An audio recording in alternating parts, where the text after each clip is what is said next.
എൻ്റെ പേര് ഷിജോ പൗലോസ്. ഞാൻ തൃശ്ശൂർ ജില്ലയിൽ കൊരട്ടി ദേശത്ത് നിന്ന് വരുന്നു. അമ്മേ മാതാവിന് നന്ദി. ഞാനിപ്പോൾ ഉടമ്പടി 2 എടുത്തു. 3ാമത്തെ ഉടമ്പടി എടുത്തിരിക്കുകയാണ്. ഞാനിപ്പോൾ ഇവിടെ പറയാൻ ആഗ്രഹിക്കുന്ന കാര്യം, ഈ ഉടമ്പടി ഞാൻ എടുക്കുന്നതിന് മുമ്പ് എനിക്ക് സംഭവിച്ചൊരു കാര്യമാണ്. ഞാൻ ഫിക്സ് വന്ന് വീണ് ഒരാഴ്ചയോളം ചാലക്കുടി സെൻറ്റ് ജെയിംസ് ഹോസ്പിറ്റലിൽ ബോധമില്ലാതെ കിടക്കുകയും എൻ്റെ തല ഇത് പരിശോധിച്ചപ്പോൾ ബ്ലഡ് കോട്ടായി തലയിൽ ബ്രെയിനിലൊരു ട്യൂമർ ഉണ്ടെന്നറിയുകയും എത്രയും പെട്ടെന്നൊരു സർജറി ചെയ്യണമെന്ന് ഡോക്ടർ ആവശ്യപ്പെടുകയും അതുപോലെ തന്നെ ഉള്ള രാജഗിരി ഹോസ്പിറ്റലിലേക്ക് എന്നെ റെഫർ ചെയ്യുകയും എന്നെ ഈ സെൻറ്റ് ജെയിംസ് ഹോസ്പിറ്റലിൽ കിടന്ന ഒരാഴ്ചയോളമുള്ള കാര്യങ്ങളൊന്നും പലതും എനിക്ക് ഓർമ്മയില്ല. അവസാനം ആംബുലൻസിൽ കയറ്റിയിൽ ചെറിയൊരു ഓർമ്മയേ ഉള്ളൂ. അങ്ങനെ എന്നെ രാജഗിരി ഹോസ്പിറ്റലിൽ എത്തിച്ച് ഡോക്ടർമാർ അവിടെ വന്നപ്പോൾ പറഞ്ഞ കാര്യം എന്താണെന്ന് വെച്ച് കഴിഞ്ഞാൽ, ഷിജോയ്ക്ക് സർജറി ചെയ്യുന്നതുകൊണ്ട് കുഴപ്പമില്ല, പക്ഷേ സർജറി ചെയ്ത് കഴിഞ്ഞാൽ ഒരു 80% ചാൻസ് ഉള്ളൂ അവൻ്റെ കാര്യത്തിൽ. കാരണം ഒരു പക്ഷേ അവൻ കോമയിലേക്ക് പോകാനും ഒരു സൈഡ് തളർന്നു പോകാനും അതല്ലെങ്കിൽ അവൻ്റെ എല്ലാ ഓർമ്മകളും നഷ്ടപ്പെട്ട് അവൻ വേറെ രീതിയിലേക്ക് മാറിപ്പോകാനും ചാൻസ് ഉണ്ട്. അങ്ങനെ ഒരു ഉറപ്പ് നിങ്ങൾക്ക് ഉണ്ടെങ്കിൽ, നിങ്ങളതിന് തയ്യാറാണെങ്കിൽ മാത്രമേ ഈ ഓപ്പറേഷൻ ചെയ്യാൻ ഞങ്ങൾ തയ്യാറാവുള്ളൂ. അതിനുശേഷം എന്തെങ്കിലും ഉണ്ടായിട്ട് ഡോക്ടർമാരെയോ ഹോസ്പിറ്റലിനെയോ പറഞ്ഞിട്ട് കാര്യമില്ല എന്ന് പറയുകയുണ്ടായി. രാജഗിരി ഹോസ്പിറ്റലിൽ ചെന്ന് എൻ്റെ മുടി എല്ലാം കളഞ്ഞ്, ഞാൻ ചെറിയ കാര്യങ്ങളൊക്കെ എനിക്ക് ഓർമ്മയുള്ളൂ. മുടി കളഞ്ഞത് ഓർമ്മയുണ്ട്. പിന്നെ അതിന് ശേഷം എനിക്ക് ഓർമ്മ വരുന്ന ഓപ്പറേഷന് ശേഷം ഞാൻ വന്ന് ബെഡിൽ കിടക്കുന്നതാണ് എനിക്ക് ഓർമ്മ. എൻ്റെ തല ഈ ഒരു പോലെ കട്ട് ചെയ്തിട്ട് എൻ്റെ തല ഫുള്ള് സ്ക്രൂ ആണ്. മുടി കഴിഞ്ഞ ശേഷം വന്നാണ് സ്ക്രൂ ആണ്, ഇവിടം വരെ കട്ട് ചെയ്തേക്കാണ് തല. എൻ്റെ ജീവിതത്തിൽ ഒരിക്കലും ഞാൻ തിരിച്ചു വരില്ല എന്നുള്ള ഒരു ഇതിലായിരുന്നു എൻ്റെ വീട്ടുകാർ. എൻ്റെ അപ്പനും അമ്മയ്ക്കും ഞാൻ ആകെ ഒരു മോനുള്ളൂ.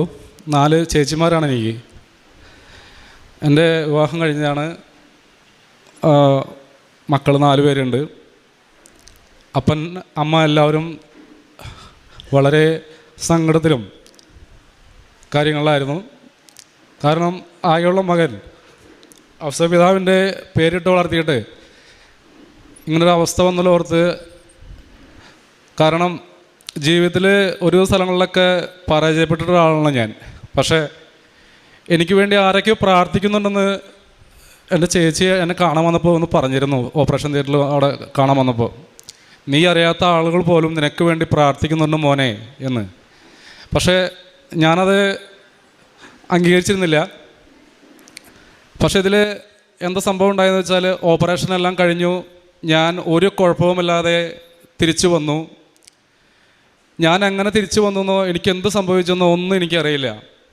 പക്ഷേ എൻ്റെ ചേച്ചി, എൻ്റെ സഹോദരിമാർ 2 പേർ ഇവിടെ വന്ന് കൃപാസനത്തിൽ വന്ന്, എൻ്റെ ഓപ്പറേഷൻ നടക്കുന്ന സമയത്ത് അവർ കൃപാസനത്തിൽ പ്രാർത്ഥനയിലായിരുന്നെന്നും അവരോട് ഉടമ്പടി എടുത്തിരുന്നെന്നും എനിക്ക് വേണ്ടി അവർ ഉടമ്പടി എടുത്ത് രാവിലെയും വൈകുന്നേരവും പ്രാർത്ഥിക്കാറുണ്ടായിരുന്നെന്നും ആ നേർച്ച വസ്തുക്കൾ എനിക്ക് നൽകിയെന്നും അതുപോലെ എല്ലാ കാര്യങ്ങളും എന്നോട് പറഞ്ഞപ്പോഴാണ് ഞാൻ അറിയുന്നത്. കാരണം എനിക്ക് അല്ലെങ്കിലും അറിയായിരുന്നു എന്തോ ഒരു അത്ഭുതം സംഭവിച്ചിട്ടുണ്ട്. കാരണം ഞാൻ രക്ഷപ്പെടില്ല എന്നുള്ളൊരു ചിന്താഗതി എൻ്റെ മനസ്സിൽ എവിടേക്കോ ഉണ്ടായിരുന്നു ഓർമ്മകൾ വന്നപ്പോൾ. കാരണം അത്രയും സീരിയസ് ആയൊരു രോഗിയായിരുന്നു ഞാൻ. അപ്പോൾ അവർ ആണ് എന്നോട് പറയുന്നത്, മോനെ ഇങ്ങനൊരു കൃപാസനം ഇവിടെ ഉണ്ട്, അമ്മ മാതാവുണ്ട്, നിന്നെ രക്ഷപ്പെടുത്തിയത് അമ്മ മാതാവാണ്, വേറെ ആരുമല്ല. നീ ഇനിയെങ്കിലും മനസ്സിലാക്കിയിട്ട്, ഞങ്ങൾ പറഞ്ഞിരിക്കുന്നത് നീ ഈ ഓപ്പറേഷൻ കഴിഞ്ഞാൽ അമ്മയുടെ കൃപാസനത്തിൽ പോയി അമ്മയെ കാണുവാനും അതുപോലെ തന്നെ ഉടമ്പടി എടുക്കുമെന്നും ഉള്ളൊരു ഉറപ്പിലാണ് ഞങ്ങൾ ഉടമ്പടി എടുത്ത് പ്രാർത്ഥിച്ച് പോന്നിരിക്കുന്നത്. നീ തീർച്ചയായും അവിടെ ചെല്ലണമെന്നും എന്നോട് ആവശ്യപ്പെടുകയുണ്ടായി. ഞാൻ ആ ഹോസ്പിറ്റലിൽ വിട്ട് സ്റ്റിച്ച് വെട്ടിയിട്ടുണ്ടായിരുന്നില്ല. ഒരാഴ്ച കഴിഞ്ഞ് വീട്ടിൽ റെസ്റ്റ് എടുത്ത് ഒരാഴ്ച കഴിഞ്ഞപ്പോൾ തലയിൽ ആ കെട്ടും കെട്ടി ഞാനിവിടെ കൃപാസനത്തിൽ വന്നിരുന്നു അമ്മയെ കാണാനായിട്ട്. കാരണം ഈ നിമിഷം വരെ ഇപ്പം ഞാൻ മൂന്നാമത്തെ ഉടമ്പടിയാണ് എടുക്കുന്നത്. ഈ നിമിഷം വരെ എനിക്ക് അതിൽ കൂടാതെ നൽകിയ അനുഗ്രഹങ്ങൾ ഒരു നിരവധിയാണ്. അത് പറഞ്ഞാൽ തീരില്ല. എൻ്റെ സുഹൃത്തുക്കൾക്ക് ഞാൻ കൃപാസനം പത്രം കൊടുക്കുമ്പോൾ അവർക്ക് എന്നെ നോക്കി ഒരു കളിയാക്കി ചിരിയൊക്കെ ഉണ്ട്. കാരണം ഞാൻ എന്താ പറയുക, ജീവിച്ചിരുന്നത് എങ്ങനെയാണെന്നും എല്ലാവർക്കും അറിയാം. ദൈവത്തോട് ഒരു അടുപ്പവുമില്ലാത്തൊരു വ്യക്തിയായിരുന്നു ഞാൻ. പള്ളിയിൽ പോകോ പ്രാർത്ഥനയോ കാര്യങ്ങളോ ഒന്നുമില്ലാത്തൊരു വ്യക്തിയായിരുന്നു ഞാൻ. പക്ഷേ ഞാനിപ്പോൾ പള്ളിയിൽ പോകുന്നു, പ്രാർത്ഥിക്കുന്നു, കൃപാസനം പത്രം ഒരു ഇതുമില്ലാതെ എല്ലാവർക്കും വീടുകളിൽ എത്തിച്ച് കൊടുക്കുന്നു. ഇതൊക്കെ ചെയ്യുമ്പോൾ ഞാൻ എന്തിന് നാണിക്കണം? എനിക്ക് അഭയം എൻ്റെ അമ്മ മാതാവും എൻ്റെ ഈശോയുമാണ്. അവരെ മാത്രം ഞാൻ ഭയപ്പെട്ട് ജീവിച്ചാൽ പോരെ? എന്തിനാണ് മറ്റുള്ളവരെ നോക്കേണ്ടത്? ഞാൻ പ്രാർത്ഥിക്കേണ്ടതും ഞാൻ അമ്മയുടെ വഴിയിൽ നടക്കേണ്ടതും എൻ്റെ ആവശ്യമാണ് എന്നാണ് ഞാൻ മനസ്സിലാക്കിയത്. അതുകൊണ്ട് തന്നെ എനിക്ക് പറയാനുള്ളത്, എൻ്റെ സുഹൃത്തുക്കളോട് ഞാൻ പറയുമ്പോൾ അവർ പറയും, എന്തിനാണ് ഇവിടെ പോകുന്നത്? ഏതോ ഒരു ഇതിൽ സംഭവമുണ്ട്, അങ്ങനെയൊക്കെ ചെയ്ത് കഴിഞ്ഞാൽ 3 മാസത്തിനുള്ളൊക്കെ ചിലപ്പോൾ 1 മാസത്തിനുള്ളൊക്കെ ഭയങ്കര ഇതുണ്ടാവും. തെറ്റായ കാര്യങ്ങളാണ് എനിക്ക് പറഞ്ഞു തരുന്നത് അവർ. അപ്പോൾ ഞാൻ പറഞ്ഞു, എൻ്റെ വിശ്വാസം എനിക്ക് കിട്ടിയ കാര്യങ്ങൾ ഇതാണ്. ആ വിശ്വാസത്തിൽ ഞാൻ ചരിക്കുന്നു. നിങ്ങളുടെ വിശ്വാസം അത് ശരിയാണെന്ന് ഒരിക്കലും ഞാൻ അഭിപ്രായപ്പെടില്ല, ഞാൻ അതിനോട് യോജിക്കുന്നില്ല. എൻ്റെ വിശ്വാസം ഇതാണ്, ഞാൻ അമ്മയിൽ വിശ്വസിക്കുന്നു. കാരണം ഞാൻ ജീവിച്ചിരിക്കുന്നത് തന്നെയാണ് ഏറ്റവും വലിയ സാക്ഷ്യം. ഞാനിപ്പോൾ നിങ്ങളുടെ മുമ്പിൽ നിന്ന് ഈ സാക്ഷ്യം പറയാനും ഞാൻ ജീവനോട് ഇവിടെ നിൽക്കുന്നത്, എൻ്റെ ഒരു തരി ഓർമ്മ പോലും കളയാതെ ദൈവം എന്നെ കാത്തു പരിപാലിച്ചത് ഇവിടെ നിർത്തിയത് തന്നെയാണ് ഏറ്റവും വലിയ സാക്ഷ്യം. അമ്മ മാതാവിന് നന്ദി. രാവിലെ 5:30 എഴുന്നേൽക്കുക എന്ന് പറഞ്ഞാൽ കുറച്ച് ബുദ്ധിമുട്ടുള്ള കാര്യമാണ്. കാരണം ഞാൻ കുഞ്ഞുനാളിലെ 5 മണിക്കൊക്കെ എഴുന്നേറ്റ് 5:30 കുർബാനയ്ക്ക് പോരുന്നൊരു കാലഘട്ടമൊക്കെ ഉണ്ടായിരുന്നു. വിവാഹം കഴിഞ്ഞതോടുകൂടി അതൊക്കെ തീർന്നു. അതുവരെ ഉണ്ടായിരുന്നു. തിരക്കുകളൊന്നുമല്ല, എല്ലാം മടിയാണ്. കുടുംബ പ്രാർത്ഥനയായാലും കുർബാനയ്ക്ക് പോകാനായാലും എല്ലാം മടിയായിരുന്നു. അച്ഛൻ്റെ അനുദിന അനുഗ്രഹ പ്രാർത്ഥന എല്ലാ ദിവസവും ഞാൻ കേൾക്കും. അതുപോലെ തന്നെ അത് മാക്സിമം പറ്റാവുന്നവർക്കൊക്കെ ഷെയർ ചെയ്യും, പറ്റാവുന്നത്രയും സ്റ്റാറ്റസ് ചെയ്യും. ഉടമ്പടി ധ്യാനം അതുപോലെ തന്നെ ഞാൻ ഷെയർ ചെയ്യാറുണ്ട്, അതുപോലെ തന്നെ കേൾക്കാറുണ്ട്. പിന്നെ പ്രേക്ഷിത പ്രവർത്തനം എന്ന് പറഞ്ഞാൽ രോഗികളെ സന്ദർശിക്കാനായിട്ട് സത്യം പറഞ്ഞാൽ പറ്റാറില്ല. പക്ഷേ ഞാൻ ചെയ്യുന്ന ചെറിയ കാര്യങ്ങളെന്ന് വെച്ച് കഴിഞ്ഞാൽ എന്തെങ്കിലും സാമ്പത്തികം കൂട്ടി വെച്ചിട്ട് ഞങ്ങളുടെ ആ ചുറ്റുപാടുള്ള തന്നെ അല്ലെങ്കിൽ അതിന് പുറത്തുള്ള ആരെങ്കിലൊക്കെ വീടുകളിലേക്ക് അരിയും സാധനങ്ങളൊക്കെ മേടിച്ച്, പറയാൻ പാടില്ല എന്നാലും മേടിച്ച് കൊടുക്കുക എന്നുള്ളതൊക്കെയാണ് ഞാൻ ചെയ്യാറുള്ളൂ. കാരണം ബൈബിളിൽ തന്നെ പറയുന്നുണ്ടല്ലോ, ഈ എന്താ പറയുക, ഇടം കൈ കൊടുക്കുന്നു വലം കൈ അറിയാൻ പാടില്ലെന്നോ അങ്ങനെന്തോ ബൈബിളിൽ പറയുന്നുണ്ട്. അതുകൊണ്ട് തന്നെ ഞാനത് പറയാമല്ലോ. പക്ഷെ ഇപ്പോൾ ഇവിടെ ഒരു സാക്ഷ്യം പറയുന്നുണ്ട് ഇതിൽ. കാരണം നമ്മൾ ചെയ്യണം ഈ കാര്യങ്ങളൊക്കെ. കാരണം ഞാനത് പറയാൻ കാരണം എന്ന് വെച്ച് കഴിഞ്ഞാൽ നമ്മുടെ ജീവിതത്തിൽ മാറ്റങ്ങൾ വരണമെന്ന്. ഇപ്പം ഞാൻ ഇന്നൊരു സുഹൃത്തിനെ ഇവിടേക്ക് ക്ഷണിച്ചിരുന്നു. അവൻ ഇന്ന് രാവിലെ 8:30 വരാമെന്ന് പറഞ്ഞിട്ട് അവൻ ലേറ്റായി. ലാസ്റ്റ് അവൻ പറഞ്ഞു അവൻ വരില്ല എന്ന് പറഞ്ഞു. ഇപ്പം കാരണം നമ്മളൊരു തീരുമാനം എടുത്തു കഴിഞ്ഞാൽ അത് നാളെ എന്നൊരു തീരുമാനം ഇല്ല. ഇന്ന് ഇപ്പോൾ ഈ നിമിഷം നമ്മൾ മാറിയേക്കണം. ചിലർ പറയും കുടി ഞാൻ ഇന്നത്തോടെ കുടിക്കട്ടെ, നാളെ മുതൽ ഞാൻ കുടി നിർത്താം. നടത്തൂല. അതങ്ങനെയാണ്. കാരണം എൻ്റെ ലൈഫിൽ ഞാൻ എടുത്തിരിക്കുന്ന തീരുമാനങ്ങൾ ഉറച്ച തീരുമാനം. കാരണം ഇപ്പോൾ ഈ നിമിഷം നമ്മൾ മാറാൻ തയ്യാറാണെങ്കിൽ എല്ലാം അമ്മ മാതാവ് മാറും. ആ ഒരു വിശ്വാസത്തിലാണ് ഞാനിവിടെ നിന്ന്. എനിക്കിങ്ങനെ ഇങ്ങനെ മൈക്കിലൊന്നും സംസാരിച്ച് പരിചയമൊന്നുമില്ല. പക്ഷേ ഇവിടെ വന്ന് ഇത്രയും സംസാരിക്കാൻ ഉള്ളൊരു ധൈര്യം ഉണ്ടായി. അത് അമ്മ മാതാവ് തന്നതാണ്. പ്രത്യേകം നന്ദി. സങ്കീർത്തനങ്ങൾ 116:8. അവിടുന്ന് എൻ്റെ പ്രാണനെ മരണത്തിൽ നിന്നും, ദൃഷ്ടികളെ കണ്ണീരിൽ നിന്നും, കാലുകളെ ഇടർച്ചയിൽ നിന്നും മോചിപ്പിച്ചിരിക്കുന്നു. ഷാരോൻ്റെ സാക്ഷ്യം ഏറ്റവും ശ്രദ്ധയോടെ ആത്മസന്തോഷത്തോടു കൂടിയാണ് നമ്മൾ ഓരോരുത്തരും കേട്ടുകൊണ്ടിരുന്നത്. മരണം വക്കിലെത്തിയൊരു ജീവിതമാണ്. സഹോദരിമാർ ഉടമ്പടിയെടുത്ത് നേർച്ച വസ്തുക്കൾ നിരന്തരം ഉപയോഗിച്ച് പ്രാർത്ഥിച്ച് മകനെ കൃപാസന മാതാവിന് ഉടമപ്പെടുത്തിയത് കൊണ്ട് മാത്രം ജീവിതം തിരികെ കിട്ടിയെന്ന് ഷാരോണി അൾത്താരയിൽ സാക്ഷ്യപ്പെടുത്തി. ആ സൗഖ്യത്തിൻ്റെ സാക്ഷ്യമാണ് പറയുവാൻ ഷാരോൺ വന്നത്. എന്നാൽ അതിലും എത്രയോ ശ്രേഷ്ഠമായിട്ട് ഒരു യുവാവായ ഷാരോൺ തനിക്ക് ആത്മീയ ജീവിതത്തിൽ കിട്ടിയ ബോധ്യങ്ങൾ, വിശ്വാസത്തിൽ ലഭിച്ച വളർച്ച, നന്മ ചെയ്യുമ്പോഴും മറ്റൊരാൾ അറിയാതെ ചെയ്യണമെന്ന വിശുദ്ധ ഗ്രന്ഥ ആ പ്രബോധനത്തെ ഹൃദയത്തോട് ചേർത്ത് പിടിച്ച് ജീവിക്കണമെന്ന നിർബന്ധം ഇന്ന് ഈ നിമിഷം മാറുമ്പോൾ ബാക്കിയെല്ലാം ദൈവം കൂട്ടിച്ചേർത്ത് തരും എന്ന വിശുദ്ധ ഗ്രന്ഥത്തിൻ്റെ നല്ല കാഴ്ചപ്പാട് ഈ സമയം അതെപ്പോഴും ജോസഫ് അച്ഛൻ്റെ ധ്യാന പ്രസംഗത്തിൽ, ഉടമ്പടി ധ്യാനത്തിൽ അച്ഛൻ പറയും, ഇന്ന് ഈ ഭവനത്തിന് രക്ഷ ലഭിച്ചിരിക്കുന്നു. ഈ സമയം മുതൽ അവൻ സൗഖ്യമുള്ളവനായി ഓരോന്നും ഇന്ന് അനുതപിക്കുവാൻ, ഇന്ന് അനുഗ്രഹിക്കപ്പെടുവാൻ, ഇന്ന് ദൈവത്തോട് ചേർന്ന് നടക്കുവാൻ, ഇന്ന് പഴയ വഴികളെ ഉപേക്ഷിക്കുവാൻ, ഇന്ന് ജീവിതത്തിൽ ഈശോയെ നാഥനും രക്ഷകനുമായി കൂടെ കൂട്ടുവാൻ തീരുമാനിക്കുമ്പോൾ അത് അമ്മ മാതാവിലൂടെ നിരന്തരമായ സംരക്ഷണത്തിന് നമ്മളെ ഓരോരുത്തരെയും നയിക്കുമെന്ന് മകൻ ഏറ്റുപറയുകയാണ്. പ്രിയമുള്ളവരെ, ഈ മകൻ്റെ വാക്കുകളിൽ ദൈവം സ്പർശിച്ചതിൻ്റെ, സങ്കടക്കടലേറി വന്നപ്പോഴും കൈവിടാതെ ദൈവം കൈപിടിച്ച് നടത്തി അമ്മ മാതാവ് ജീവിതത്തിൻ്റെ പ്രതിസന്ധികളെ തരണം ചെയ്യുവാൻ നിരന്തരം സംരക്ഷിച്ചതിൻ്റെ ഒത്തിരി അനുഭവങ്ങൾ പങ്കുവയ്ക്കുന്നുണ്ട്. എഴുതി തന്ന സാക്ഷ്യത്തിൻ്റെ പത്രത്തിൽ മറ്റ് 2 ഗൗരവ കാര്യങ്ങൾ കൂടി മകൻ എഴുതിയിട്ടുണ്ട്. അത് അൾത്താരയിൽ പറയേണ്ടതില്ല എന്ന് കരുതിയത് കൊണ്ടാണ് മകനത് നിശബ്ദമായത്.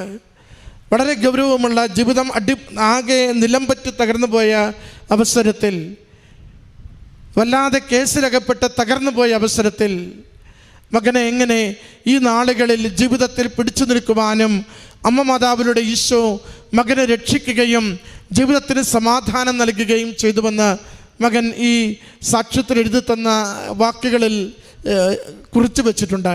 അമ്മയുടെ കരങ്ങളിൽ ജീവിതം എത്ര തകർന്നു പോയാലും കൊടുക്കുവാൻ നമുക്ക് ചങ്കൂറ്റമുണ്ടെങ്കിൽ, ചങ്ക് പറിച്ച് നമുക്ക് വേണ്ടി ജീവൻ നൽകിയ ഈശോയുടെ സാന്നിധ്യത്താൽ അമ്മ നമ്മളെ സഹായിക്കും. ദുരിതങ്ങൾ മാറിപ്പോകും, ക്ലേശങ്ങൾ അവസാനിക്കും. ജീവനും ജീവിതത്തിനും പുതിയ സന്തോഷം, പുതിയ കാഴ്ചപ്പാടുകൾ നൽകി നമ്മളെ മുന്നോട്ട് ജീവിക്കുവാനുള്ള കൃപ നമുക്ക് നൽകിക്കൊണ്ടിരിക്കും. അതിൻ്റെ വാക്കുകളാണ് ഈ മകൻ ഈ സാക്ഷി കൂടാരത്തിൽ ഇപ്പോൾ പങ്കുവയ്ക്കുക. മകന് ലഭിച്ച സൗഖ്യത്തിനും മറ്റെല്ലാ അനുഗ്രഹങ്ങൾക്കും അമ്മ മാതാവിനും തിരുക്കുമാരനും നന്ദി പറഞ്ഞുകൊണ്ട് കരങ്ങളടിച്ച് ഈ സാക്ഷ്യം സമർപ്പിക്കാം. എന്നെയും എൻ്റെ കുടുംബത്തെയും അമ്മയുടെ പ്രതിഷ്ഠീകരണത്തിന് സാക്ഷിയായി ഈ അൾത്താരയിൽ നിർത്തിയതിന് ആദ്യമേ ഞാൻ നന്ദി പറയുന്നു. എൻ്റെ പേര് ടോം, എൻ്റെ വൈഫ് ജോസ്ന, മക്കൾ അലീറ്റ്സ ആൻഡ് ആദിൽ. ഞങ്ങൾ സിംഗപ്പൂരിൽ നിന്നാണ് ഈ സാക്ഷ്യം പറയാൻ വേണ്ടി വന്നിരിക്കുന്നത്. സാക്ഷ്യം പറയാൻ വേണ്ടി മാത്രമാണ് ആക്ച്വലി വന്നിരിക്കുന്നത്. എൻ്റെയും എൻ്റെ കുടുംബത്തിലും ഒരു വലിയൊരു ദുരന്തമുണ്ടായി. ആ ദുരന്തത്തിൽ നിന്ന് അമ്മ മാതാവ് ഞങ്ങളെ രക്ഷിച്ചു.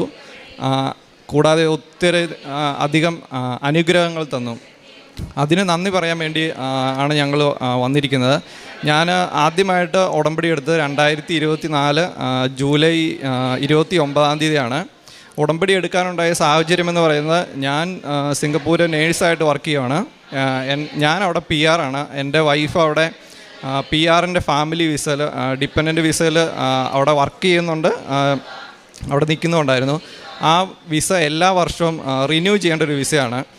അപ്പം ആ വിസയുടെ റിന്യൂവൽ സമയത്ത് പെട്ടെന്ന് ആ വിസ റിജക്റ്റായി. അപ്പം റിജക്റ്റ് ആകാനുണ്ടായ സാഹചര്യം എന്ന് പറയുന്നത്, എൻ്റെ വൈഫ് ഈ സംഭവം നടക്കുന്നതിന് 1 വർഷം മുമ്പ് എൻ്റെ വൈഫ് പാസ്പോർട്ട് റിന്യൂ ചെയ്തിരുന്നു. ആ പാസ്പോർട്ടിൽ പഴയ SSLCയിലുള്ള ഡേറ്റ് ഓഫ് ബർത്ത് തെറ്റായിരുന്നു. അത് വെച്ച് പാസ്പോർട്ട് എടുത്തിരുന്നു. അപ്പോൾ അതുകൊണ്ട് തന്നെ അത് കറക്റ്റ് ചെയ്യാൻ വേണ്ടി ഞങ്ങൾ SSLC അങ്ങനെയുള്ള എല്ലാ ഡോക്യുമെൻറ്റ്സും കറക്റ്റ് ചെയ്ത് ഞങ്ങൾ പാസ്പോർട്ട് റിന്യൂ ചെയ്തു. അപ്പോൾ ആ റിന്യൂ ചെയ്ത പാസ്പോർട്ടുമായിട്ട് ആ സമയത്ത് ഞങ്ങൾ ജൂണിൽ പിള്ളേർക്ക് ഹോളിഡേ ആയിരുന്നു, ഞങ്ങളിവിടെ കൃപാസനത്തിൽ വന്നിട്ടുണ്ടായിരുന്നു. ആ പാസ്പോർട്ട് വെച്ച് വൈഫ് ഇവിടെ വന്ന് പ്രാർത്ഥിച്ചു. NRI ഉടമ്പടി എടുത്ത് ഉടമ്പടി പുതുക്കിയിട്ടാണ് ഇവിടുന്ന് പോയത്. അതിനുശേഷം എൻ്റെ വൈഫ് അവിടെ ജോലിയും ചെയ്യുന്നുണ്ടായിരുന്നു. അപ്പം അങ്ങനെ ഇരിക്കുന്ന സാഹചര്യത്തിലാണ് ആ വിസ പെട്ടെന്ന് റിജക്റ്റ് ആകുന്നത്. അപ്പോൾ റിജക്റ്റ് ആയ സമയത്ത് ഇമിഗ്രേഷൻ ഡിപ്പാർട്ട്മെൻറ്റ് ഞങ്ങളോട് കുറച്ച് ഡോക്യുമെൻറ്റ്സ് ചോദിച്ചിരുന്നു. അവർ ചോദിച്ച ഡോക്യുമെൻറ്റ്സ് എല്ലാം ഞങ്ങൾ ആക്ച്വലി കറക്റ്റ് സമയത്ത് ഞങ്ങൾ കൊടുത്തു. എന്നിട്ട് അവർക്ക് ഞങ്ങളുടെ എക്സ്പ്ലനേഷൻ അത്രയ്ക്ക് തൃപ്തിയായിട്ട് തോന്നിയില്ല. അങ്ങനെ പെട്ടെന്നൊരു ദിവസം വിസ റിജക്റ്റ് ആവുകയാണ് ചെയ്തത്. അപ്പം ആക്ച്വലി ഞാൻ സിംഗപ്പൂർ 15 വർഷമായിട്ട് ഞാൻ അവിടെ ഉണ്ട്. പക്ഷേ ഞാൻ ഫാമിലി വിസ കിട്ടിയിട്ട് 2 വർഷമേ ആയിട്ടുണ്ടായിരുന്നുള്ളൂ. ഞങ്ങൾ ഒരുമിച്ച് ഫാമിലിയായിട്ട് ജീവിക്കാൻ തുടങ്ങിയിട്ട് 2 വർഷമേ ആയിട്ടുള്ളൂ. അപ്പോൾ ഈ വിസ പെട്ടെന്ന് റിജക്റ്റ് ആയി കഴിഞ്ഞപ്പം എൻ്റെ വൈഫിന് പെട്ടെന്ന് നാട്ടിലോട്ട് തിരിച്ചു വരണം, അല്ലെങ്കിൽ പിള്ളേർക്ക് എനിക്കവിടെ തന്നെ പിള്ളേരെ മാനേജ് ചെയ്യാൻ പറ്റത്തില്ല. അപ്പോൾ പിള്ളേരും നാട്ടിലോട്ട് തിരിച്ചു വരണം, അങ്ങനെ ഒരു അവസ്ഥയായി. ഈ വിസയുടെ ഇഷ്യൂ സോൾവ് ആയില്ലെങ്കിൽ. അപ്പം ഞങ്ങൾ ഞങ്ങൾക്ക് ഒത്തിരി ഒരു സങ്കടപ്പെട്ടത് അങ്ങനെ ആ ഒരു അവസ്ഥയിലേക്കായി. അപ്പോൾ ഒരു ദിവസം വൈഫ് ഇവിടെ 2019 മുതൽ ഉടമ്പടി എടുത്തിട്ടുണ്ട്. ഞാനിവിടെ ആക്ച്വലി കൃപാസനത്തിൽ ഒത്തിരി പ്രാവശ്യം വൈഫിൻ്റെ കൂടെ വന്നിട്ടുണ്ട്. 2019 ഒരു പ്രാവശ്യം ഞാൻ ജപമാല റാലിയൊക്കെ കൂടിയിട്ടുണ്ട്. പക്ഷേ എനിക്ക് കൃപാസനത്തിൽ അത്രയ്ക്ക് വിശ്വാസം ഉണ്ടോ ഇല്ലയെന്ന് ഞാൻ പറയുന്നില്ല. പക്ഷേ ഞാൻ അത്ര വലിയ ആത്മീയതയോ പ്രാർത്ഥനയോ അങ്ങനെയുള്ള ഒരു ഇതൊന്നും ആളൊന്നും അല്ലായിരുന്നു. അച്ഛൻ പറയുന്ന പോലെ കൂടുതലായിട്ടും എനിക്കവിടെ ജോലിയുണ്ട്, എൻ്റെ മെറിറ്റിൽ വിശ്വസിച്ച് ഞാനങ്ങനെ ജീവിക്കുകയായിരുന്നു. അപ്പോൾ ആ സാഹചര്യത്തിലാണ് പെട്ടെന്നൊരു ഇരുട്ടടി പോലെ വിസ റിജക്റ്റ് ആകുന്നത്. അപ്പോൾ വൈഫ് എന്നോട് ഒരു ദിവസം പറഞ്ഞു, പെട്ടെന്ന് നമുക്കൊരു 7 ദിവസത്തേക്ക് എൻ്റെ കൂടെ രാവിലെ ഒന്ന് എഴുന്നേക്കാവോ, പ്രത്യക്ഷീകരണ പ്രാർത്ഥന ചെല്ലാൻ വേണ്ടി എന്ന് ചോദിച്ചു. ഇതിനു മുമ്പ് എന്നോട് ഒരിക്കലും അങ്ങനെ പറഞ്ഞിട്ടില്ല. അപ്പോൾ അതുകൊണ്ട് തന്നെ ഞാൻ പറഞ്ഞു ഓക്കെ. കാരണം വിസ റിജക്റ്റ് ആയപ്പോൾ അവൾക്ക് നല്ലപോലെ സങ്കടമുണ്ടെന്ന് എനിക്കറിയാം. അപ്പം ഞാൻ പറഞ്ഞു എഴുന്നേക്കാമെന്ന് പറഞ്ഞു. അങ്ങനെ ഞാൻ പ്രത്യക്ഷീകരണ പ്രാർത്ഥന ചെല്ലാൻ തുടങ്ങി. കുറച്ച് ദിവസം ഞാൻ പ്രത്യക്ഷീകരണ പ്രാർത്ഥന ചൊല്ലിക്കഴിഞ്ഞപ്പം എൻ്റെ മനസ്സിൽ തന്നെ മാതാവ് ഇങ്ങനെ തോന്നിക്കുവാണ് ഉടമ്പടി എടുക്കണമെന്ന്. അപ്പം അതിനു മുമ്പ് തന്നെ ഈ ഉടമ്പടി എന്താണെന്ന് അറിയത്തില്ലാത്തതുകൊണ്ട് തന്നെ ഞാൻ വൈഫിനോട് ചോദിക്കാൻ എനിക്ക് മടിയാണ്. അതുകൊണ്ട് തന്നെ ഞാൻ വൈഫ് അറിയാതെ ഞാൻ എല്ലാ ദിവസവും ജോലിക്ക് പോകുമ്പോഴും വരുമ്പോഴും എനിക്ക് കുറച്ച് ടൈം കിട്ടും. അപ്പം ഞാൻ പോകുന്ന വഴിക്കുള്ള അച്ഛൻ്റെ ധ്യാനങ്ങളും സാക്ഷ്യങ്ങളെല്ലാം തന്നെ കേൾക്കാൻ തുടങ്ങി. അങ്ങനെ കേട്ട് എനിക്ക് ഉടമ്പടിയെപ്പറ്റി കുറച്ചൊരു ഐഡിയയൊക്കെ ആയി. പക്ഷെ എന്നാലും ഉടമ്പടി എടുക്കാൻ എനിക്ക് മടിയായിരുന്നു. ഇതെല്ലാം ചെയ്യാൻ പറ്റുമോ അല്ലെങ്കിൽ ഇതെല്ലാം ചെയ്യണ്ടേ, അങ്ങനെ ഒരു ചിന്തയായിരുന്നു. അങ്ങനെ ഒരു ദിവസം ഞാൻ ഉറങ്ങിക്കിടക്കുവാണ്. അപ്പോൾ പെട്ടെന്ന് എനിക്ക് ഉറങ്ങാൻ പറ്റുന്നില്ല, എന്തോ ഒരു ശ്വാസം മുട്ടൽ പോലെ. അപ്പോൾ ഞാൻ എഴുന്നേറ്റിരുന്നു. എന്നിട്ട് പിന്നെയും കടന്നു നോക്കി, പിന്നെ ഇത് തന്നെ സംഭവിക്കുന്നു. അപ്പോൾ എന്നിട്ട് പിന്നെ എന്നോട് ഇങ്ങനെ ആരോണ്ട് ഇങ്ങനെ പറയുവാണ്, പിന്നെയും റിപ്പീറ്റ് ചെയ്ത് പറയുവാണ്, നീ ഓൺലൈൻ ഉടമ്പടി എടുക്കുന്നത്. അങ്ങനെയാണ് ഞാൻ ആദ്യമായിട്ട് ഓൺലൈൻ ഉടമ്പടി എടുക്കുന്നത്. എടുത്ത ആ സമയത്ത് തന്നെ എനിക്ക് തോന്നുന്നു സഞ്ചാരി മാതാവ് അവിടെ എൻ്റെ കൂടെ സിംഗപ്പൂർ ഉണ്ടായിരുന്നു. കാരണം എനിക്ക് സോഷ്യൽ മീഡിയയിൽ അത്യാവശ്യം നല്ലൊരു അഡിക്റ്റ് ഉണ്ട്. ഞാൻ ഒത്തിരി ഫോൺ യൂസ് ചെയ്യും, ഫേസ്ബുക്ക്, ഇൻസ്റ്റ എല്ലാം യൂസ് ചെയ്യുന്ന ഒരാളായിരുന്നു. ഈ ഉടമ്പടി എടുത്ത ആ നിമിഷം തന്നെ എൻ്റെ ഫോണിൽ നിന്ന് ഇതെല്ലാം ഞാൻ അൺഇൻസ്റ്റാൾ ചെയ്തു. അത് ഞാനായിട്ട് ചെയ്തതാണെന്ന് എനിക്കിപ്പോഴും വിശ്വാസം വരുന്നില്ല. എനിക്ക് തോന്നുന്നു മാതാവായിട്ട് അത് ചെയ്യിപ്പിച്ചതാണ്. കാരണം എൻ്റെ ജീവിതത്തിൽ എന്തോ ഒരു വലിയ ദുരന്തം സംഭവിക്കാൻ പോകുന്നതെന്ന് മാതാവിന് നേരത്തെ അറിയായിരുന്നു. അപ്പോൾ എന്നെ ഒന്ന് പ്രിപ്പയർ ആക്കാൻ വേണ്ടി തന്നെ ചെയ്തതാണ്. ഞാൻ ആക്ച്വലി അല്ലെങ്കിൽ ഞാൻ എല്ലാം ഈസി വേ ഈസി ഗോ, ഒരു പ്ലേ ബോയ് ആ ടൈപ്പാണ്. അപ്പം ഇത് ചിലപ്പോൾ എന്നെക്കൊണ്ട് പിടിച്ചു നിൽക്കാൻ പറ്റത്തില്ല എന്നൊരു തോന്നലുണ്ടായി ഈ മാതാവിന്. അപ്പോൾ അതുകൊണ്ട് തന്നെ ഞങ്ങൾ ഉടമ്പടി എടുത്തു. പിന്നെ ഞങ്ങളിങ്ങനെ ഉടമ്പടി എടുത്ത് പ്രാർത്ഥിക്കാനൊക്കെ തുടങ്ങി. ഓരോ കാര്യങ്ങളൊക്കെ ഞാൻ പതുക്കെ ചെയ്യാൻ തുടങ്ങി. ഒരു 4 ദിവസം കഴിഞ്ഞപ്പം ഇമിഗ്രേഷൻ ഡിപ്പാർട്ട്മെൻറ്റിൽ നിന്ന് എൻ്റെ വൈഫിനൊരു കോൾ വന്നു. അപ്പം ഞാനോർത്തു ഞാൻ ഓൺലൈൻ ഉടമ്പടി എടുത്ത് 4 ദിവസം കഴിഞ്ഞപ്പോൾ തന്നെ അവർ റെസ്പോണ്ട് ചെയ്ത് തുടങ്ങി. അപ്പം ഞാനോർത്തു വിസ കിട്ടും, എല്ലാം റെഡിയാവും എന്നുള്ള രീതിയിലാണ് ഞാനും വൈഫും കൂടെ ഇമിഗ്രേഷൻ ഡിപ്പാർട്ട്മെൻറ്റിൽ പോകുന്നത്. അന്ന് ആക്ച്വലി എനിക്ക് ഓഫായിരുന്നു. ആക്ച്വലി വൈഫിനെ മാത്രമേ അവർ വിളിച്ചിട്ടുണ്ടായിരുന്നുള്ളൂ. അപ്പം ഞാൻ വെറുതെ അവിടെ പോയതാണ്. അപ്പോൾ ഇമിഗ്രേഷൻ ഡിപ്പാർട്ട്മെൻറ്റിന് 2 ബിൽഡിംഗ് ഉണ്ട്. ഒരു ബിൽഡിങ് വിസയൊക്കെ ഇഷ്യൂ ചെയ്യുന്ന ബിൽഡിങ്ങും അതിൻ്റെ പുറകിലായിട്ട് വേറൊരു ബിൽഡിംഗ് ഉണ്ട്.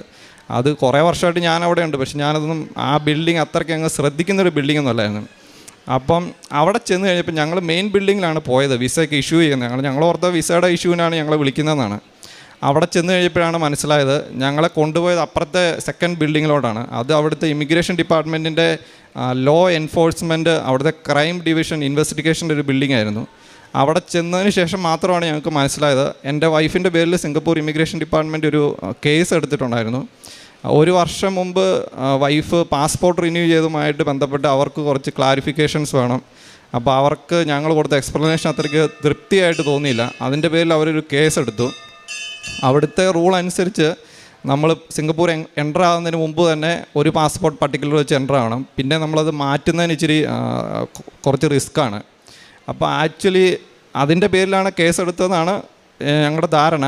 പക്ഷേ പിന്നെയാണ് എനിക്ക് മനസ്സിലായത് അവർ കേസെടുത്തത് അതിൻ്റെ പേരിലല്ല. കാരണം എൻ്റെ വൈഫ് പാസ്പോർട്ട് റിന്യൂ ചെയ്ത് ഡോക്യുമെൻറ്റ്സ് എല്ലാം കറക്റ്റ് ചെയ്തിരുന്നു. എല്ലാ ഡോക്യുമെൻറ്റ്സും ഡേറ്റ് ഓഫ് ബർത്ത് മാറ്റിക്കഴിഞ്ഞപ്പോൾ എല്ലാം പുതിയ ഡോക്യുമെൻറ്റ്സ് ആയിട്ട് മാറി. അപ്പോൾ അവർക്കൊരു ഡൗട്ട്, എൻ്റെ വൈഫ് എന്തോ വലിയൊരു ക്രൈം ചെയ്തു, എന്തോ ഒരു സ്കാമോ മാനിപ്പുലേഷനോ അങ്ങനെ എന്തോ ചെയ്തു, എല്ലാം ഒരു ആൾ മാറാട്ടം നടത്തിയെന്ന് അവർക്കൊരു ഡൗട്ട്.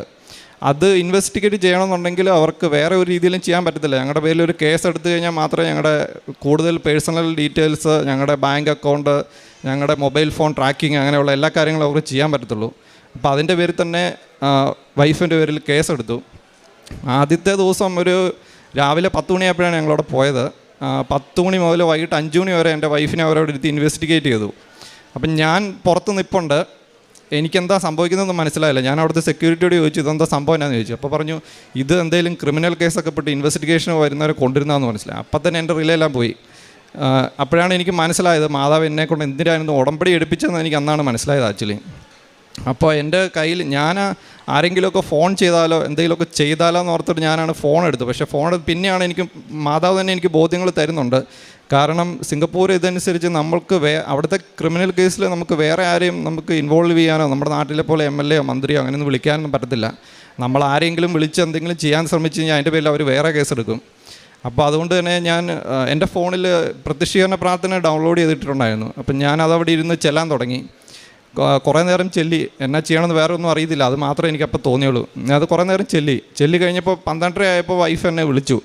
വൈഫ് കരഞ്ഞുകൊണ്ടാണ് വിളിക്കുന്നത്. എന്നോട് പറഞ്ഞു പ്രശ്നം ഭയങ്കര സീരിയസ് ആണ്, എൻ്റെ പേര് കേസാണ്, അവർ പറയുന്നത് ഞാൻ ജയിലിൽ പോകേണ്ടി വരും, എൻ്റെ വിസ ക്യാൻസൽ ചെയ്ത് എന്നെ നാട്ടിൽ പറഞ്ഞു വിടും, അല്ലെങ്കിൽ ഫൈൻ അടിക്കും, ഹ്യൂജ് എമൗണ്ട് ഫൈനാണ്, അങ്ങനെയൊക്കെ പറഞ്ഞു. അപ്പം ഞാൻ കരഞ്ഞുകൊണ്ടാണ് വിളിക്കുന്നത്. അപ്പോൾ ഞാൻ അവിടെ ചെന്ന് ഞാൻ ആശ്വസിപ്പിച്ചു, കുറച്ച് കുടിക്കാൻ വെള്ളമൊക്കെ കൊടുത്ത്. അപ്പോൾ അവരെന്നെ അകത്തെന്താ സംഭവിക്കുന്നതെന്ന് എനിക്കറിയത്തില്ലല്ലോ.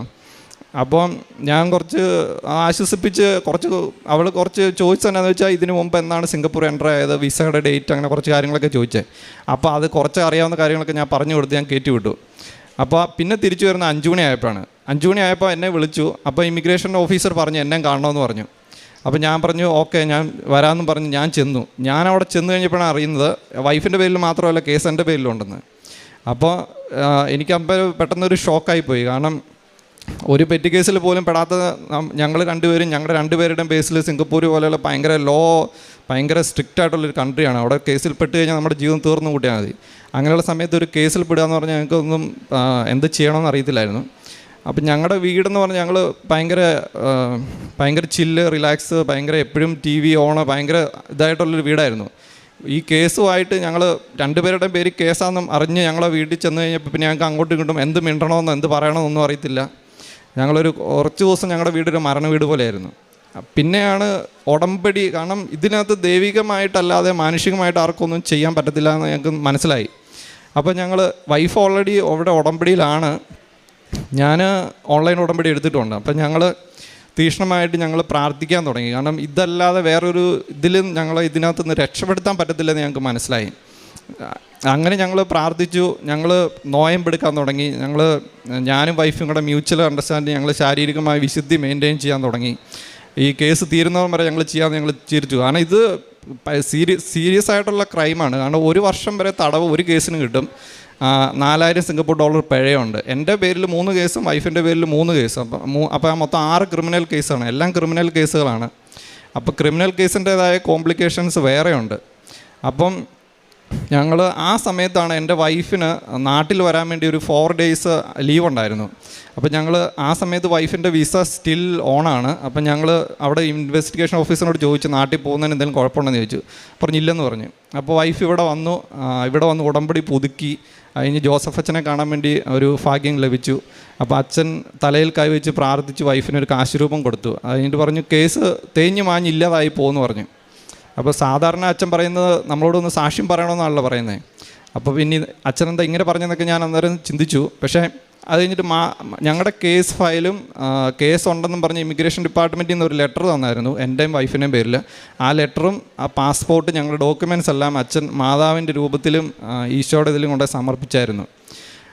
എന്നിട്ടാണ് എൻ്റെ വൈഫ് തിരിച്ച് സിംഗപ്പൂർ വന്നത്. അപ്പോൾ വന്നപ്പം ഇവിടുന്ന് ഉടമ്പടി പത്രവും എല്ലാം അപ്പോൾ കൂടുതൽ ഞങ്ങൾ കുറച്ചും കൂടെ ആക്റ്റീവായിട്ട് ഞങ്ങൾ ഉടമ്പടി ചെയ്യാൻ തുടങ്ങി. ഞാൻ ഉടമ്പടി എടുത്തെന്നല്ലാതെ ഞാൻ ഒന്നും അങ്ങനെ വലിയ കാര്യമായിട്ടൊന്നും ചെയ്യുന്നില്ലായിരുന്നു. അപ്പോൾ പത്രമൊക്കെ കൊണ്ടുവന്ന് ഞാൻ പത്രമൊക്കെ കൊടുക്കാൻ വേണ്ടി പോകാൻ തുടങ്ങി. ഞാൻ തന്നെ പോയി ഇംഗ്ലീഷ് പത്രം എല്ലാവരോടും സംസാരിച്ച് കൃപാസനം എന്ന് പറയുന്നൊരു ചർച്ചൊക്കെ ഉണ്ട്, അങ്ങനെയൊക്കെ പറഞ്ഞ് ഞങ്ങൾ കൊടുക്കാൻ തുടങ്ങി. ഇത് തുടങ്ങി ഒരു 2 ആഴ്ച കഴിഞ്ഞപ്പം എൻ്റെ വൈഫിൻ്റെ വിസ തീരുന്ന ദിവസമായി. വൈഫിൻ്റെ വിസ തീർന്നു. അന്ന് നെക്സ്റ്റ് ഡേയിൽ എൻ്റെ വൈഫിൻ്റെ ജോലി പോയി. എൻ്റെ വൈഫ് അവിടെ വർക്ക് ചെയ്യുന്നുണ്ടായിരുന്നു, ജോലി പോയി. അപ്പോൾ നെക്സ്റ്റ് ഡേ അവർ പറഞ്ഞു വിസ തീർന്നല്ലോ, ഇനിയിപ്പോൾ അവിടെ നിൽക്കാൻ വിസയില്ല, ഇമിഗ്രേഷൻ ഡിപ്പാർട്ട്മെൻറ്റിൽ ചെല്ലാൻ പറഞ്ഞു. അപ്പോൾ ഞങ്ങൾ രാവിലെ ഇമിഗ്രേഷൻ ഡിപ്പാർട്ട്മെൻറ്റിൻ്റെ വൈഫ് പോയി. ഇമിഗ്രേഷൻ ഡിപ്പാർട്ട്മെൻറ്റിൽ ചെന്ന് കഴിഞ്ഞപ്പം കേസ് ആയതുകൊണ്ട് നാട്ടിൽ പോകാൻ പറ്റത്തില്ല, കേസ് തീർന്നിട്ട് ഇനി നാട്ടിൽ പോകാൻ പറ്റത്തുള്ളൂ എന്ന് പറഞ്ഞിട്ട് അവരെൻ്റെ വൈഫിൻ്റെ പാസ്പോർട്ട് മേടിച്ച് വെച്ചു. അപ്പോൾ പാസ്പോർട്ട് മേടിച്ച് വെച്ചപ്പോഴാണ് എനിക്ക് കുറച്ചും കൂടെ ഇതിൻ്റെ സീരിയസ്നെസ് മനസ്സിലാകുന്നത്. നമ്മൾ പെട്ടു ആക്ച്വലി, ഇനി എന്ത് ചെയ്യാൻ പറ്റും, ഒന്നും ചെയ്യാൻ പറ്റത്തില്ല. അപ്പോഴാണ് എനിക്കൊരു ധൈര്യം എവിടെ നിന്ന് എൻ്റെ മനസ്സിലിങ്ങനെ വരുവാണ്. കാരണം ഈ പാസ്പോർട്ടാണ് മാതാവിൻ്റെ രൂപത്തിൽ കൊണ്ടുപോയി മുട്ടിച്ച് വെച്ച് പ്രാർത്ഥിച്ച് അച്ഛൻ ഞങ്ങൾക്കൊരു കാശ് രൂപം തന്ന് ഞങ്ങളോട് പറഞ്ഞു എല്ലാം ശരിയാവുമെന്ന് പറഞ്ഞു. ആ ഒരു വിശ്വാസത്തിൽ മാത്രമാണ് ഞങ്ങൾ ജീവിച്ചുകൊണ്ടിരുന്നത്. കാരണം 2 പിള്ളേരുമുണ്ട്, ഞങ്ങൾ 2 പേരും ജയിലിൽ പോയി കഴിഞ്ഞാൽ എന്ത് ചെയ്യും? ഇങ്ങനെ എല്ലാ ദിവസവും പ്രാർത്ഥനയാണ്. എൻ്റെ വൈഫ് എല്ലാ ദിവസവും ഒന്നും ചെയ്യാനില്ല, ജോലിയും പോയി, കേസുമായി വിസയില്ല. ഞങ്ങൾ കരച്ചിലാണ് എല്ലാ ദിവസവും. രാത്രിയിലിരുന്ന് കൊന്ത ചെല്ലുന്നു, ജപമാല ചെല്ലുന്നു, എല്ലാ ദിവസവും രാവിലെ എഴുന്ന് പ്രത്യക്ഷീകരണ പ്രാർത്ഥന ചെല്ലും, പറ്റുന്ന ദിവസങ്ങളെല്ലാം പള്ളിയിൽ പോവും. ഇതൊന്നും ചെയ്യാതിരുന്ന ഒരാളായിരുന്നു ഞാൻ. ഇപ്പം ഇതെല്ലാം ചെയ്യേണ്ട അവസ്ഥയെ എല്ലാം ചെയ്തു തുടങ്ങി. എൻ്റെ മാതാവ് വലിച്ച് ഉടമ്പടിയിലോട്ട് എടുത്ത ഒരവസ്ഥയായി. അപ്പോൾ ഞങ്ങളിങ്ങനെ എല്ലാം ചെയ്തുകൊണ്ടിരിക്കുകയാണ്. ആ സമയത്ത് എൻ്റെ വൈഫിൻ്റെ 2ാമത്തെ ഇൻവെസ്റ്റിഗേഷൻ കഴിഞ്ഞു. അപ്പോൾ ഓരോ ഇൻവെസ്റ്റിഗേഷൻ കഴിയുമ്പോൾ വൈഫ് എന്നെ അവിടെ നിന്ന് കരഞ്ഞുകൊണ്ട് വിളിക്കും, എനിക്കിത് സഹിക്കാൻ പറ്റത്തില്ല, അവർ കേസിൻ്റെ ഓരോ കോംപ്ലിക്കേഷൻസ് കൂട്ടിക്കൊണ്ടിരിക്കുകയാണ്, ഓരോ കേസ് ആഡ് ചെയ്തുകൊണ്ടിരിക്കുകയാണ്, അങ്ങനെ പറയും. അപ്പം ഓരോ പ്രാവശ്യം പോവും, കരയും, തിരിച്ചു വരും. ഇത് തന്നെയായിരുന്നു പരിപാടി. ആ സമയത്താണ് എൻ്റെ സിംഗപ്പൂർ നേഴ്സിംഗ് ബോർഡിൻ്റെ രജിസ്ട്രേഷൻ റിന്യൂ ചെയ്യേണ്ട ഒരു സമയം വന്നു. അപ്പം ഞാനവിടെ 15 വർഷമായിട്ട് വർക്ക് ചെയ്യുകയാണ്. ഇതുവരെയായിട്ട് എനിക്ക് അങ്ങനെ ഒരു സിറ്റുവേഷൻ വന്നിട്ടില്ല. കാരണം ആ നേഴ്സിംഗ് ബോർഡിൻ്റെ ലൈസൻസ് റിന്യൂ ചെയ്യുന്ന സമയത്ത് അതിനകത്ത് നിങ്ങളെന്തെങ്കിലും ക്രിമിനൽ കേസിൽ പെട്ടിട്ടുണ്ടോ, അല്ലെങ്കിൽ നിങ്ങളെന്തെങ്കിലും ഇൻവെസ്റ്റിഗേഷൻ കറൻ്റിലി ഫേസ് ചെയ്യുമെന്നൊരു ക്വസ്റ്റ്യനുണ്ട്. ആ ക്വസ്റ്റ്യൻ യെസ് ചെയ്ത് കഴിഞ്ഞാൽ അവിടെ കേസുമായിട്ടുള്ള എല്ലാ ഡീറ്റെയിൽസും ഞാൻ എൻ്റെ നേഴ്സിംഗ് കൗൺസിലിന് ഞാൻ കൊടുക്കണം. അപ്പോൾ നേഴ്സിംഗ് കൗൺസിലിൽ ഞാൻ ഓൾറെഡി ഒരു ക്രിമിനലാണ്, എൻ്റെ പേര് കേസൊക്കെ ഉണ്ടെന്ന് വന്നു കഴിഞ്ഞാൽ എൻ്റെ നേഴ്സിംഗ് ലൈസൻസ് അവർ റിന്യൂ ചെയ്ത് തരത്തില്ല. അപ്പോൾ ഓൾറെഡി വൈഫിൻ്റെ ജോലി പോയി, ഇനിയിപ്പോൾ എൻ്റെ ജോലിയും കൂടെ പോകും എന്നുള്ളൊരവസ്ഥയിലായി. അപ്പം എനിക്ക് മനസ്സിലായി ഇത് ഞങ്ങളെ കൊണ്ടേ പോകുള്ളൂ, ആ ഒരു അവസ്ഥയിലേക്ക് എത്തി. ആ സമയത്താണ് ഞാൻ ഒരു ദിവസം പള്ളിയിൽ ഞാനിങ്ങനെ കൊന്തയൊക്കെ ചൊല്ലിക്കൊണ്ടിരിക്കുമ്പോൾ മാതാവിനോട് ഞാനിങ്ങനെ കരഞ്ഞ് പ്രാർത്ഥിച്ചു, എന്നെ ഈ കേസിൽ നിന്ന് എങ്ങനെയെങ്കിലും ഒന്ന് രക്ഷിക്കണം, എൻ്റെ കുടുംബത്തെയും ഒരു കോംപ്ലിക്കേഷനും കൂടാതെ രക്ഷിക്കുവാണെങ്കിൽ ഞാൻ മരണം വരെ ഉടമ്പടിയിൽ നിൽക്കാമെന്ന് ഞാൻ പറഞ്ഞു. അങ്ങനെ ഒരു വാക്ക് ഞാൻ മാതാവിന് കൊടുത്തു. അങ്ങനെ കൊടുത്തു. ഇതെല്ലാം സംഭവിക്കുന്ന ആദ്യത്തെ എൻ്റെ ഓൺലൈൻ എടുത്ത ഒരു 3 മാസത്തിനുള്ളിലാണ് ഇതെല്ലാം സംഭവിക്കുന്നത്. അത് കഴിഞ്ഞൊരു 2 ആഴ്ച കഴിഞ്ഞപ്പം അതേ കോംപ്ലിക്കേഷൻ പിന്നെയും വരുവാണ്. എൻ്റെ പിള്ളേരുടെ വിസ റിന്യൂ ചെയ്യേണ്ട സമയമായി. അപ്പോഴും ഇതേ സെയിം പ്രശ്നം തന്നെ. കാരണം എൻ്റെയും വൈഫിൻ്റെയും പേരിൽ അതേ ഇമിഗ്രേഷൻ ഡിപ്പാർട്ട്മെൻറ്റിൽ ക്രിമിനൽ കേസ് നിൽക്കുവാണ്. അതേ ഇമിഗ്രേഷൻ ഡിപ്പാർട്ട്മെൻറ്റിൽ പിള്ളേരുടെ 2 പേരുടെയും വിസയുടെ സ്പോൺസർ ഞാനാണ്. കാരണം എനിക്ക് മാത്രമേ PR ഉള്ളൂ. എനിക്ക് വിസ 2 പേർക്ക് അപ്ലൈ ചെയ്യണം. അപ്പം ആ സമയത്ത് ആക്ച്വലി പിള്ളേരും കൂടെ നാട്ടിൽ പോയി കഴിഞ്ഞാൽ ഞങ്ങൾ ശരിക്കും തകർന്നു പോകും. കാരണം ആകെയുള്ളൊരാശ്വാസം എന്ന് പറയുന്നത് പിള്ളേർ സ്കൂൾ വിട്ട് വരും, കുറച്ച് നേരം അവളവിടെ കളിയും ചിരിയും ഇതൊക്കെയായിരുന്നു. അപ്പം ഇങ്ങനെ ഒരു സിറ്റുവേഷൻ വന്നു കഴിഞ്ഞാൽ ഞങ്ങൾക്ക് എന്ത് ചെയ്യണമെന്ന് അറിയത്തില്ല. അപ്പം മാതാവിനോട് ഞങ്ങൾ ശരിക്കും കരഞ്ഞ് പ്രാർത്ഥിച്ചു. പിള്ളേരുടെ വിസ ഞാൻ അപ്ലൈ ചെയ്ത സമയത്തെല്ലാം ഉടമ്പടി തൈലം കൊണ്ട് ഫോണിൽ അതിൻ്റെ ഓരോ പ്രാവശ്യം അപ്ലൈ ചെയ്യുമ്പോഴും ഈ ഫോണിൽ അതുകൊണ്ട് ഉടമ്പടി തൈലം കൊണ്ട് കുരിശ് വരയ്ക്കുമായിരുന്നു. അങ്ങനെയൊക്കെ ശരിക്കും പ്രാർത്ഥിച്ചാണ് ഞങ്ങൾ ചെയ്തുകൊണ്ടിരുന്നത്. പിന്നെ ഓരോ പ്രാവശ്യവും ഇൻവെസ്റ്റിഗേഷൻ ഞങ്ങളവിടെ ചെല്ലുമ്പോഴും നെറ്റത്ത് കുരിശ് വരച്ച് ഉടമ്പടി കാശ് രൂപം കൊണ്ടുപോയിട്ടുണ്ടായിരുന്നു. എൻ്റെ ഇവിടുന്ന് അച്ഛൻ ഒരു കാശ് രൂപം വെഞ്ചരിച്ച് തന്നിട്ടുണ്ടായിരുന്നു. ആ കാശ് രൂപം ഞങ്ങൾ എല്ലാ പ്രാവശ്യവും ഇൻവെസ്റ്റിഗേഷന് പോകുമ്പോൾ ഞങ്ങൾ കൊണ്ടുപോകായിരുന്നു. ഉപ്പ് കൊണ്ടുപോയി ഇൻവെസ്റ്റിഗേഷൻ ഓഫീസറിൻ്റെ ആ ടേബിളിലും അവരുടെ കമ്പ്യൂട്ടറിലും എല്ലാം ഞങ്ങൾ ഇട്ടിട്ടുണ്ട്. അങ്ങനെ ഇരുന്ന സമയത്താണ് എൻ്റെ ഇൻവെസ്റ്റിഗേഷൻ്റെ ഒരു സിറ്റുവേഷൻ വന്നത്. കാരണം വൈഫിൻ്റെ 2-3 ഇൻവെസ്റ്റിഗേഷൻ കഴിഞ്ഞു, അടുത്ത എൻ്റെ ഇൻവെസ്റ്റിഗേഷൻ ആയിരുന്നു. ആ സമയത്ത് എനിക്ക് ആക്ച്വലി ഇൻവെസ്റ്റിഗേഷൻ ഇത് വല്ലാത്ത പേടിയുള്ളൊരു കാര്യമാണ്, എനിക്ക് ഇൻവെസ്റ്റിഗേഷൻ എന്നൊക്കെ പറയുന്നത്. അപ്പം എൻ്റെ വൈഫിനും നല്ല പേടിയുണ്ട്, ഞാനവിടെ പോയിട്ട് എന്ത് പറയും, കുറഞ്ഞ കോംപ്ലിക്കേഷൻ ആക്കുമോ എന്നൊക്കെ പറഞ്ഞ് എന്നോട് പറഞ്ഞു, നിങ്ങൾ പേടിക്കണ്ട, കാരണം അവിടുത്തെ ഇൻവെസ്റ്റിഗേഷൻ ഫേസ് ചെയ്യാന്ന് പറഞ്ഞാൽ അതൊരു റിയലി ഒരു ചലഞ്ച് തന്നെയാണ്. അതൊരു പ്രത്യേക ഒരു അറ്റ്മോസ്ഫിയർ, പ്രത്യേക ഒരു റൂമാണ്. ആ റൂമിലൊരു 10 മിനിറ്റ് നമ്മൾ ഇരുന്ന് കഴിഞ്ഞാൽ തന്നെ നമുക്ക് ശ്വാസം മുട്ടാൻ തുടങ്ങും, നമുക്ക് എങ്ങനെയെങ്കിലും ഇറങ്ങിയൊന്ന് ഓടിയാൽ മതി എന്ന് തോന്നും. ആ റൂമിൽ 3 മണിക്കൂറായിരുന്നു എൻ്റെ ഇൻവെസ്റ്റിഗേഷൻ. പക്ഷേ എനിക്ക് തോന്നുന്നു സഞ്ചാരി മാതാവ് എൻ്റെ കൂടെ ഉണ്ടായിരുന്നു. എനിക്കതൊരു 30 മിനിറ്റായിട്ട് തോന്നിയുള്ളൂ. എനിക്ക് വലിയ ബുദ്ധിമുട്ടായിട്ടോ അല്ലെങ്കിൽ ഒരു അങ്ങനെയൊന്നും എനിക്ക് തോന്നിയില്ല. ആ സമയത്തും അച്ഛൻ ഇവിടുന്ന് വെഞ്ചരിച്ച് തന്ന കാശ് രൂപം എൻ്റെ കയ്യിലുണ്ടായിരുന്നു. ഉടമ്പടി ഉപ്പ് ഞങ്ങളവിടെ കൊണ്ടുപോയി ഇട്ടിട്ടുണ്ടായിരുന്നു. ആക്ച്വലി ഞങ്ങൾ ആ ഇമിഗ്രേഷൻ ബിൽഡിങ്ങിൽ ഉപ്പിടാത്ത ഒരു ഫ്ലോർ പോലുമില്ല. എൻ്റെ വൈഫ് ഒരു കാശ് രൂപം ഇമിഗ്രേഷൻ ഡിപ്പാർട്ട്മെൻറ്റിൽ ഒരു ഫ്ലോറിൽ ഞങ്ങൾ ഒരു സ്ഥലത്ത് ഒളിപ്പിച്ച് വെച്ചിട്ടുണ്ട്. അതുകൊണ്ട് തന്നെ ആ ഇമിഗ്രേഷൻ ഡിപ്പാർട്ട്മെൻറ്റ് ഫുള്ളായിട്ട് ഞങ്ങളുടെ കൂടെയാണ്. അമ്മ മാതാവ് അത് ഞങ്ങളെ വിലക്കെടുത്ത് തന്നു. അങ്ങനെ ഞങ്ങൾ എൻ്റെ ഉടമ്പടി ഞാൻ ഓൺലൈനായിട്ട് പുതിയതായിട്ട് എടുത്തു 3 മാസം കഴിഞ്ഞപ്പം. ഉടമ്പടി എടുത്ത് അന്ന് രാവിലെ ഞാൻ എഴുന്നേറ്റ് പ്രത്യക്ഷീകരണ പ്രാർത്ഥന ചൊല്ലി ഞാൻ ഫോണിൽ നോക്കിക്കഴിഞ്ഞപ്പോൾ എൻ്റെ പിള്ളേരുടെ 2 പേരുടെയും വിസ അപ്രൂവ് ആയിട്ടുണ്ട്. കാരണം അതിനകത്ത് എനിക്കൊരു മെറിറ്റുമില്ല. കാരണം എൻ്റെ പേരിലും എൻ്റെ വൈഫിൻ്റെ പേരിലും ഈ വിസ അപ്രൂവ് ആകുന്ന സമയത്ത് കേസ് നടന്നുകൊണ്ടിരിക്കുകയാണ്. കേസിൻ്റെ ഒരു കാര്യത്തിലുള്ള ഒരു തീരുമാനം ഒന്നും വന്നിട്ടില്ല. എല്ലാ പ്രാവശ്യവും ഞങ്ങൾ ചെല്ലുമ്പോൾ അവർ പറഞ്ഞുകൊണ്ടിരുന്നത് ഞങ്ങൾ ജയിലിൽ പോകും എന്ന് പറഞ്ഞുകൊണ്ടാണ് ഇരിക്കുന്നത്. അത്രയ്ക്കും സീരിയസ് ആയിട്ടുള്ളൊരു കേസായിരുന്നു. അപ്പം അങ്ങനെ അത് കഴിഞ്ഞ് ഒരാഴ്ച കഴിഞ്ഞപ്പം തന്നെ എൻ്റെ സിംഗപ്പൂർ നേഴ്സിംഗ് ബോർഡിൻ്റെ ലൈസൻസും അപ്രൂവായി. അതിനും അവരെന്നോട് ഒരു രീതിയിലുള്ള ക്വസ്റ്റ്യൻസോ കാര്യങ്ങളോ ഒന്നും ചോദിച്ചിട്ടില്ല.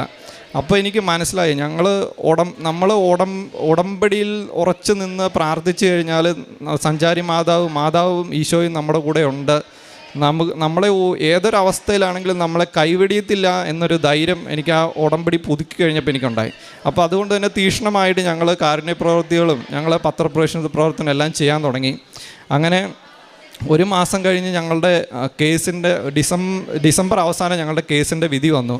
അപ്പോൾ അവർ ഞങ്ങളോട് പറഞ്ഞു ഒരു 3-4 ദിവസം കഴിയുമ്പോഴത്തേനും ഇമിഗ്രേഷൻ ഡിപ്പാർട്ട്മെൻറ്റ് വരണമെന്ന് പറഞ്ഞു. അങ്ങനെ ജനുവരി 1st വീക്ക് ഞങ്ങളുടെ കേസിൻ്റെ വിധി വന്നു.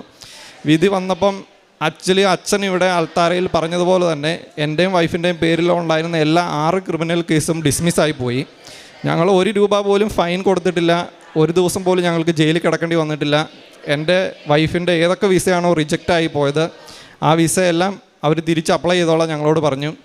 അതുപോലെ തന്നെ ഒരു ഏറ്റവും പ്രധാനപ്പെട്ട ഒരു കാര്യമെന്ന് പറയുന്നത് എൻ്റെയും വൈഫിൻ്റെ പേരിലുള്ളത് ക്രിമിനൽ കേസായിരുന്നു. അപ്പോൾ ക്രിമിനൽ കേസ് പ്രത്യേകിച്ച് സിംഗപ്പൂരിലുള്ളൊരു കൺട്രിയിൽ വൺസ് അത് രജിസ്റ്റർ ആയി കഴിഞ്ഞാൽ ക്രിമിനൽ റെക്കോർഡ്സിൻ്റെ ഹിസ്റ്ററിയിലോട്ട് ആ ഫയൽ പോവും. പക്ഷേ ആ കേസിൻ്റെ ഫൈനൽ വെർഡിക്റ്റിൽ എഴുതിയിരിക്കുന്നത് ഞങ്ങളുടെ കേസ് ക്രിമിനൽ റെക്കോർഡ്സിൻ്റെ ഫയലിലോട്ട് പോകാൻ പാടില്ല എന്നതിൽ എഴുതിയിട്ടുണ്ട്. അത് എന്തുകൊണ്ടാണെന്ന് വെച്ച് കഴിഞ്ഞാൽ ഞങ്ങൾ 2 പേരും നേഴ്സായിട്ട് വർക്ക് ചെയ്യുന്നവരാണ്. ഇൻ കേസ് ഏതെങ്കിലും ഒരു കാരണവശാൽ ആ കൺട്രിയിൽ നിന്ന് വേറൊരു കൺട്രിയിലോട്ട് എങ്ങോട്ടെങ്കിലും പോകണമെന്ന് വെച്ച് കഴിഞ്ഞാൽ പോലീസ് ക്ലിയറൻസോ അങ്ങനെ എന്തെങ്കിലും ഒരു ഇഷ്യൂ വന്നു കഴിയുമ്പോൾ ഞങ്ങൾക്കത് കിട്ടത്തില്ല. കാരണം ഞങ്ങളുടെ ഓൾറെഡി ഒരു ക്രിമിനൽ കേസ് റെക്കോർഡ് ഞങ്ങളുടെ പേരിൽ കാണിക്കും. അതുകൊണ്ട് തന്നെ അമ്മ മാതാവ് ഞങ്ങൾക്ക് ചെയ്തു തന്ന ഒരു വലിയൊരു അനുഗ്രഹമാണത്. അങ്ങനെ ഓരോ അനുഗ്രഹങ്ങൾ കിട്ടും തോറും ഞങ്ങൾക്ക് പ്രാർത്ഥനയിലും ഓരോ കാര്യത്തിലും ഞങ്ങൾ തീഷ്ണത കൂട്ടിക്കൊണ്ടിരുന്നു. അപ്പോൾ ഓരോ പ്രാവശ്യം അച്ഛൻ നമ്മളോട് ഇങ്ങനെ പറയും, അതിവിശിഷ്ടമായിട്ട് നിങ്ങൾ എന്ത് ചെയ്തു എന്ന് ചോദിക്കും. അപ്പോൾ ഞങ്ങൾ പത്രപ്രവർത്തനമൊക്കെ ചെയ്തു. പത്രം ഇവിടുന്ന് കൊണ്ടുപോയ വൈഫ് ഇവിടെ വന്നപ്പോൾ കൊണ്ടുപോയ പത്രമൊക്കെ തീർന്നു. ഞങ്ങൾ മാതാവിൻ്റെ രൂപം ഒരു സൈഡിൽ പ്രത്യക്ഷീകരണ പ്രാർത്ഥനയൊക്കെ വെച്ച് കാർഡുകൾ അടിച്ച് ഞങ്ങൾ കൊടുക്കാൻ തുടങ്ങി. പള്ളികളിൽ കൂടെ അവിടെയെല്ലാം കൊടുക്കാൻ തുടങ്ങി. പിന്നെ ഞങ്ങൾ പൈസയ്ക്ക് വേണ്ടി ഞങ്ങൾ നാട്ടിൽ കൊടുക്കാൻ വേണ്ടി കാരുണ്യ പ്രവൃത്തികൾ ചെയ്യാൻ വേണ്ടി ഞങ്ങളിങ്ങനെ ഓരോരുത്തരെ വിളിച്ച് ചോദിക്കും, നിങ്ങളുടെ അവിടെ അറിയുന്ന ആരെങ്കിലും ഉണ്ടോ, ക്യാൻസർ പേഷ്യൻസ് ഉണ്ടോ, അല്ലെങ്കിൽ അങ്ങനെ ഞങ്ങളിങ്ങനെ ഫണ്ട് ലിറ്ററലി ഞങ്ങൾ ട്രാൻസ്ഫർ ചെയ്യാൻ തുടങ്ങി. എത്ര ലക്ഷങ്ങൾ കൊടുത്തുവെന്ന് എത്ര രൂപ കൊടുത്തുവെന്ന് പോലും കണക്കില്ല. അതുപോലെ ഞാൻ പൈസ ട്രാൻസ്ഫർ ചെയ്യാൻ തുടങ്ങി. ആദ്യമേ ഞങ്ങൾ 10% സാലറിയിൽ നിന്ന് മാറ്റി വെച്ചിട്ട് കൊടുക്കാമെന്നാണ് ഓർത്തുകൊണ്ടിരുന്നത്. പക്ഷേ ഞങ്ങളുടെ കേസിൻ്റെ കോംപ്ലിക്കേഷനും സിവിയോറിറ്റിയും കണ്ടു കഴിഞ്ഞപ്പം ഇതൊന്നും ചെയ്താൽ പോരാ എന്നുള്ളൊരു തോന്നൽ വന്നു. അതുകൊണ്ട് തന്നെ ഞങ്ങൾ ഇതെല്ലാം വളരെ സ്ട്രോങ് ആയിട്ട് ചെയ്യാൻ തുടങ്ങി. അങ്ങനെ ഒരു എൻ്റെ വൈഫിൻ്റെ പാസ്പോർട്ട് 112 ദിവസമായിട്ട് ഇമിഗ്രേഷൻ ഡിപ്പാർട്ട്മെൻറ്റ് കയ്യിലായിരുന്നു. ആ പാസ്പോർട്ട് ഞങ്ങൾക്ക് തിരിച്ചു കിട്ടി. എനിക്കും വൈഫിനും ആക്ച്വലി ആ സമയത്ത് ട്രാവൽ ബാൻ ഉണ്ടായിരുന്നു. ആ ട്രാവൽ ബാൻ കഴിഞ്ഞു. എൻ്റെ വൈഫ് തിരിച്ച് ഞങ്ങൾ വിസ അപ്ലൈ ചെയ്യാൻ തുടങ്ങി. ഓരോ വിസയായിട്ടും ഫസ്റ്റിലെ വിസിറ്റിംഗ് വിസ അപ്ലൈ ചെയ്തു, അത് അപ്രൂവായി. അത് കഴിഞ്ഞിട്ട് 1 മാസം കഴിഞ്ഞപ്പോൾ ഫാമിലി വിസ അപ്രൂവായി, അതും അപ്രൂവായി. അതിനുശേഷം ഒരു ഫെബ്രുവരി 1st വീക്ക് 2nd വീക്കിലായപ്പം എൻ്റെ വൈഫിൻ്റെയും പിള്ളേരുടെയും PR അപ്രൂവായി. ഞങ്ങൾ ഏതൊക്കെ എന്താ പറയുന്ന ഏത് ഇമിഗ്രേഷൻ ഡിപ്പാർട്ട്മെൻറ്റിൻ്റെ മുമ്പിലാണോ ഞങ്ങൾ തലകുനിച്ച് ക്രിമിനലായിട്ട് നിന്നത്, ഞങ്ങൾ ഒരു പ്രത്യേക രീതിയിൽ അവർ ഞങ്ങളെ ഇൻവെസ്റ്റിഗേറ്റ് ഞങ്ങളെ ടോർച്ചർ ചെയ്ത് അതേ ഇമിഗ്രേഷൻ ഡിപ്പാർട്ട്മെൻറ്റ് തന്നെ ഞങ്ങളെ തിരിച്ചങ്ങോട്ട് വിളിച്ച് ഞങ്ങൾക്ക് PR-ൻ്റെ കാർഡ് ഇഷ്യൂ ചെയ്തു. ഞങ്ങളിപ്പോൾ ഈ അൾത്താരയിൽ നിൽക്കുന്നത് ഞങ്ങൾ ഫുൾ ഫാമിലി PR-ഉമായിട്ടാണ്. ഇത് ഒരു സാക്ഷ്യം പറഞ്ഞില്ലെങ്കിൽ ഞങ്ങളുടെ ജീവിതത്തിൽ എന്താണ് സംഭവിച്ചതെന്ന് ഒത്തിരി പേര് അറിയാതെ പോകും. അതുകൊണ്ട് തന്നെയാണ് ഈ അനുഗ്രഹങ്ങളെല്ലാം തന്നത് മാതാവാണ്. കാരണം ഇങ്ങനെ ഒരു കേസിൽപ്പെട്ടിട്ട് ഞങ്ങളിപ്പോഴും ഈ അൾത്താരയിൽ ഞങ്ങൾ നിൽക്കുന്നതും സാക്ഷ്യം പറയുന്നതെല്ലാം മാതാവിൻ്റെ കരുവ് കൊണ്ട് മാത്രമാണ്. ആ കേസ് സ്റ്റാർട്ട് ചെയ്ത ദിവസം തന്നെ എൻ്റെ ആക്ച്വലി മെറിറ്റെല്ലാം തീർന്നതാണ്. ഞങ്ങളുടെ എല്ലാ മെറിറ്റും തീർന്ന് മെറിറ്റ് 0 ആയി. പിന്നെയുള്ള ജീവിതത്തിൽ ഞങ്ങൾ സംഭവിച്ചതെല്ലാം മാതാവിൻ്റെ അനുഗ്രഹത്താലും കരുണയാലും മാത്രമാണ്. അതിനുശേഷം എൻ്റെ കൊച്ചിനൊരു അഡ്മിഷൻ വേണമായിരുന്നു. കാരണം പിള്ളേരോട് ഇൻ്റർനാഷണൽ സ്കൂളിലാണ് പഠിച്ചുകൊണ്ടിരുന്നത്, PR ഇല്ലാത്തതുകൊണ്ട് തന്നെ. അപ്പോൾ PR കിട്ടിക്കഴിഞ്ഞപ്പം പബ്ലിക് സ്കൂളിലോട്ട് മാറ്റണം. അത് ഞാൻ മാതാവിനോട് നിയോഗം ഇട്ട് പ്രാർത്ഥിച്ചിരുന്നു. ഒരു ഒറ്റ ദിവസം കൊണ്ട് തന്നെ എനിക്കൊരു സ്കൂളിൽ അഡ്മിഷൻ കിട്ടി. ഒരു സ്കൂളിൽ നിന്ന് ഇൻ്റർനാഷണൽ സ്കൂളിൽ നിന്ന് റിലീവ് ആകാനും സാധിച്ചു, പുതിയ പബ്ലിക് സ്കൂളിൽ അഡ്മിഷൻ കിട്ടാനും സാധിച്ചു. അതിന് ഏറ്റവും വലിയ പ്രത്യേകത എന്ന് പറഞ്ഞു കഴിഞ്ഞാൽ അവിടെ നമ്മൾ മദർ ടങ് ആയിട്ടൊരു ലാംഗ്വേജ് ചൂസ് ചെയ്യണം. അപ്പോൾ എൻ്റെ കൊച്ച് ഇൻ്റർനാഷണൽ സ്കൂളിൽ ഹിന്ദി ആയിരുന്നു പഠിച്ചുകൊണ്ടിരുന്നത്. അവിടെ പബ്ലിക് സ്കൂളിൽ ഒരു 100 സ്കൂളുണ്ടെങ്കിൽ അവിടെ ഒരു 20 സ്കൂളിൽ മാത്രമേ ഹിന്ദി ലാംഗ്വേജ് കാണത്തുള്ളൂ. പക്ഷേ മാതാവ് ഞങ്ങൾക്ക് സെലക്ട് ചെയ്ത സ്കൂളിൽ ഹിന്ദി ലാംഗ്വേജ് ഉണ്ട്. അത് ഞങ്ങൾക്ക് അറിയത്തില്ലായിരുന്നു. ഞങ്ങൾ ആ സ്കൂളിൽ അഡ്മിഷന് വേണ്ടി ചെല്ലുന്ന ദിവസം മാത്രമാണ് ഞങ്ങൾക്ക് മനസ്സിലായത് അവിടെ ഇങ്ങനെ ഹിന്ദി സബ്ജക്റ്റ് ഉണ്ടെന്ന്. അതുകൊണ്ട് തന്നെ ഒത്തിരി അനുഗ്രഹങ്ങൾ ഞങ്ങൾക്ക് തന്നിട്ടുണ്ട്, ആത്മീയമായും എല്ലാ കാര്യങ്ങളും. ഞാനാണെങ്കിൽ പള്ളിയിൽ പോകുമെന്ന് വെച്ചാൽ ഞായറാഴ്ചകളിലൊക്കെ പോകും. അല്ലാത്ത ദിവസം മിക്ക ദിവസം ഞാൻ TV-യും ഇതെല്ലാം കണ്ട് വീട്ടിലിരിക്കത്തേ ഉള്ളൂ. വൈഫ് ഉടമ്പടി എടുത്തുകൊണ്ട് തന്നെ ഇതെല്ലാം പാലിക്കേണ്ടത് വൈഫിൻ്റെ ഉത്തരവാദിത്തം നടത്തുകൊണ്ടാണ് ഞാൻ ഓർത്തുകൊണ്ടിരുന്നത്. ഒരു കാരണവശാലും ഞങ്ങൾ ആത്മീയതയുടെ കാര്യത്തിൽ ഞങ്ങൾ രണ്ടുപേരും 2 ധ്രുവങ്ങളായിരുന്നു. വൈഫ് ഒരു സൈഡിലിരുന്ന് ബൈബിൾ വായിക്കും, ഞാനൊരു സൈഡിലിരുന്ന് മൊബൈൽ ഫോൺ കാണും, അല്ലെങ്കിൽ അവൾ രാവിലെ ഇരുന്ന് പ്രത്യക്ഷീകരണ പ്രാർത്ഥന ചൊല്ലും, ഞാൻ കൂർക്കം വലിച്ച് കിടന്നുറങ്ങും. ഈ ഒരു അവസ്ഥയിലായിരുന്നു. ഉടമ്പടി എടുത്തതിന് ശേഷം ഞങ്ങൾ ഒരുമിച്ച് നിന്ന് രാവിലെ പ്രത്യക്ഷീകരണ പ്രാർത്ഥന ചൊല്ലി, അല്ലെങ്കിൽ ദൈവത്തിന് എന്ന് ഞങ്ങളുടെ ജീവിതത്തിൽ 1ാം സ്ഥാനം കൊടുക്കാൻ തുടങ്ങിയോ അന്ന് മുതൽ എൻ്റെ ജീവിതം മാറിത്തുടങ്ങി. ആദ്യമേ ഞങ്ങൾക്കൊരു ദുരന്തം, ഒരു സഹനം തന്നെങ്കിലും പിന്നെ മാതാവ് ഞങ്ങളെ കൈപിടിച്ച് എല്ലാ കാര്യങ്ങളും ഞങ്ങളുടെ കൂടെ ഉണ്ടായിരുന്നു. സഞ്ചാരി മാതാവ് ഞങ്ങളുടെ കൂടെ ഉണ്ടായിരുന്നു. ഞങ്ങളുടെ വീട്ടിലെ മെഴുകുതിരിയിൽ പ്രാവിൻ്റെ രൂപത്തിലൊരു ഇത് തെളിഞ്ഞു വരുമായിരുന്നു. അപ്പം പരിശുദ്ധാത്മാവിൻ്റെ ഒരു സാന്നിധ്യം ഉടമ്പടിയിലുടനീളം ഞങ്ങളുടെ കൂടെ ഉണ്ടായിരുന്നു. ഇത്രയും അനുഗ്രഹങ്ങളെല്ലാം തന്ന മാതാവിന് 1000 നന്ദി പറയുന്നു. ജോലി പോയപ്പോൾ ഞാൻ പ്രാർത്ഥന തന്നെയായിരുന്നു, പള്ളിയിൽ കിടക്കുമായിരുന്നു വേണമെങ്കിൽ പറയാം. ഞാൻ എന്തെങ്കിലും പ്രാർത്ഥിച്ചുകൊണ്ട് കേൾക്കാത്തപ്പോൾ ഞാൻ പിന്നെ ഒരു കാര്യം മാത്രം പ്രാർത്ഥിച്ചു, പരിശുദ്ധാത്മാവേ ഒരു കൊടുങ്കാറ്റായിട്ട് നീ ICUയിലേക്ക് ഇറങ്ങിച്ചെല്ലണമേ, അവരിൽ നിന്ന് ശിലാഹൃദയം എടുത്തു മാറ്റി അവർക്ക് മാംസള ഹൃദയം നൽകണമേ. ദാനിയേൽ 1:9 അനുസരിച്ചുകൊണ്ട് ഞാൻ ജോസ്നായോട് പ്രീതി അനുകമ്പയും തോന്നാൻ അവർക്ക് ഇടവരുത്തണമേ എന്ന്. അങ്ങനെയാണ് ഞാൻ പ്രാർത്ഥിച്ചത്. വേറെ കേസിൻ്റെ കാര്യങ്ങളൊന്നും ഞാൻ പിന്നെ പ്രാർത്ഥിച്ചിട്ടില്ല. പിന്നെ ദൈവത്തോട് കൂടുതലായിട്ട് അടുത്തപ്പോഴാണ് ഞങ്ങൾക്ക് അനുഗ്രഹങ്ങൾ കൂടുതൽ കിട്ടിയത്. കാരണം ഞങ്ങൾ പള്ളിയിൽ പോകുന്നതിന് കുറച്ച് ദൂരെയായിരുന്നു വീട്, ഒരു 2 ബസ് കയറണമായിരുന്നു. അപ്പം ഞങ്ങൾ പള്ളിയുടെ അടുത്തേക്ക് ഒരു 2 മിനിറ്റ് നടന്നാൽ മതിയുള്ള ദൂരത്തേക്ക് എന്ന് വീട് മാറണമെന്ന് ഞങ്ങൾ വിചാരിച്ചു പോകും. അന്നാണ് കേസ് ശരിയായി PR-ഉം എല്ലാം ഞങ്ങൾക്ക് കിട്ടിയത്. പിന്നെ എന്ത് മനസ്സിൽ വിചാരിച്ചാലും മാതാവ് അന്നേരം തന്നെ അതിന് റിപ്ലൈ തരും. ഒരു പ്രാവശ്യം ഞാൻ ഇന്ന് ഹസ്ബൻഡിനോട് പറഞ്ഞു, ദാനിയേലച്ചന് ഇവിടെ ഒന്ന് വരണമെന്ന് എനിക്ക് ഭയങ്കര ഒരു ആഗ്രഹമുണ്ട് എന്ന് ഞാൻ പറഞ്ഞു. പക്ഷേ ഒരു 5 ദിവസം കഴിഞ്ഞപ്പോൾ പുള്ളിക്കാരൻ എനിക്കൊരു വീഡിയോ അയച്ചു തരുന്നു ദാനിയേലച്ചൻ ഇവിടെ വന്നതിൻ്റെ. അങ്ങനെ ഞാൻ എന്ത് മനസ്സിൽ വിചാരിക്കുന്നുവോ അത് മാതാവ് എനിക്ക് സാധിച്ചു തരുന്നുണ്ട്. പിന്നെ കാരുണ്യപ്രവർത്തികളായിട്ട് ചെയ്യുന്നത് ഞങ്ങൾ എല്ലാ ആഴ്ചയും തന്നെ കെയർ ഹോമിൽ പൈസ കൊടുക്കാറുണ്ട്. ഞങ്ങൾ സാലറിയുടെ 10% ഞങ്ങൾ മാറ്റി വെക്കാറുണ്ട്. പിന്നെ ഞങ്ങൾ പ്രോമിസ് ചെയ്തേക്കുന്നത് മറ്റുള്ളവരുടെ കുരിശുകൾ നമ്മുടെ സ്വന്തം കുരിശുകളായിട്ട് വഹിക്കുക. അതായത് പാവപ്പെട്ട ഒരാൾക്ക് വീട് വെച്ച് കൊടുക്കണം, പിന്നെ ഒരു മോൻ്റെ പുത്തൻ കുർബാന നടത്തണം. അങ്ങനെ കുറച്ച് കാര്യങ്ങൾ ഞങ്ങൾ ഈശോയോട് വാഗ്ദാനം ചെയ്തിട്ടുണ്ട്.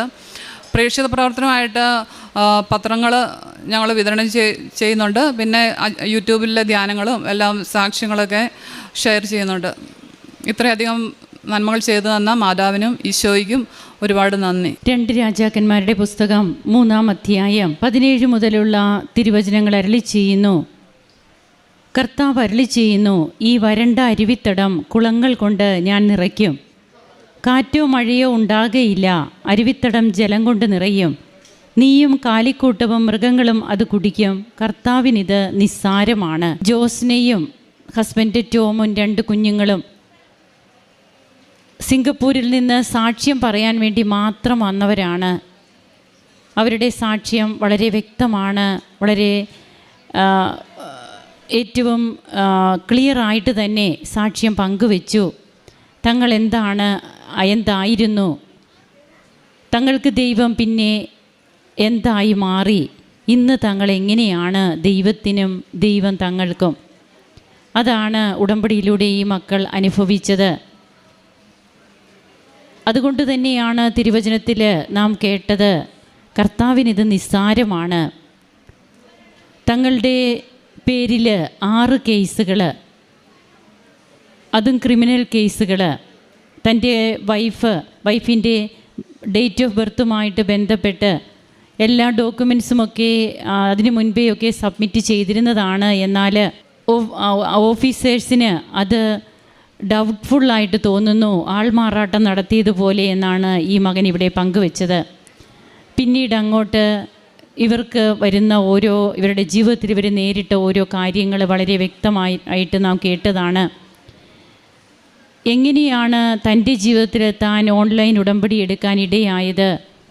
ഓൺലൈൻ ഉടമ്പടി എടുത്ത് 4-ാം ദിവസം തങ്ങൾക്ക് വരുന്നത് ഒരു കോളാണ്. അപ്പോഴെല്ലാം ശുഭമായി, ഇനിയൊന്നും വിഷമിക്കേണ്ട എന്നോർത്തിരിക്കുമ്പോഴാണ് പിന്നീട് എല്ലാം ആകെ തങ്ങളാരും പ്രതീക്ഷിക്കാത്ത ഒരു സാഹചര്യത്തിലേക്ക് പോവുക.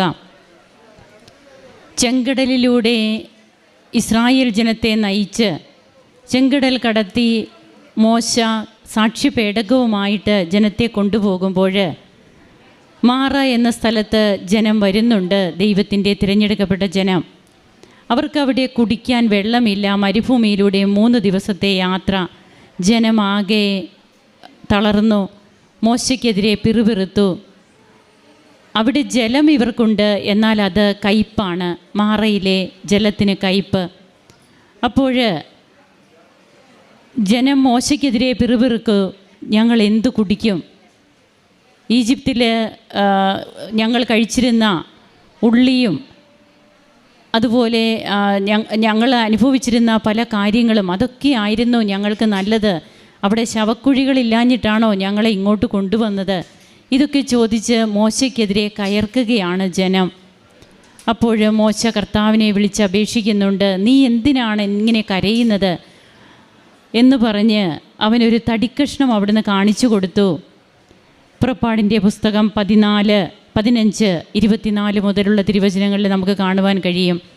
ആ തടിക്കഷ്ണം വെള്ളത്തിലിട്ടപ്പോൾ ആ ജലം മധുരമുള്ളതായി മാറി, കുടിക്കാൻ സാധിക്കുന്ന രീതിയിലായി. എന്നെക്കൊണ്ട് എന്തിനാണ് ഓൺലൈൻ ഉടമ്പടി എടുപ്പിച്ചതെന്ന് എനിക്ക് പിന്നീട് മനസ്സിലായി എന്നാണ് ടോം പറയുക.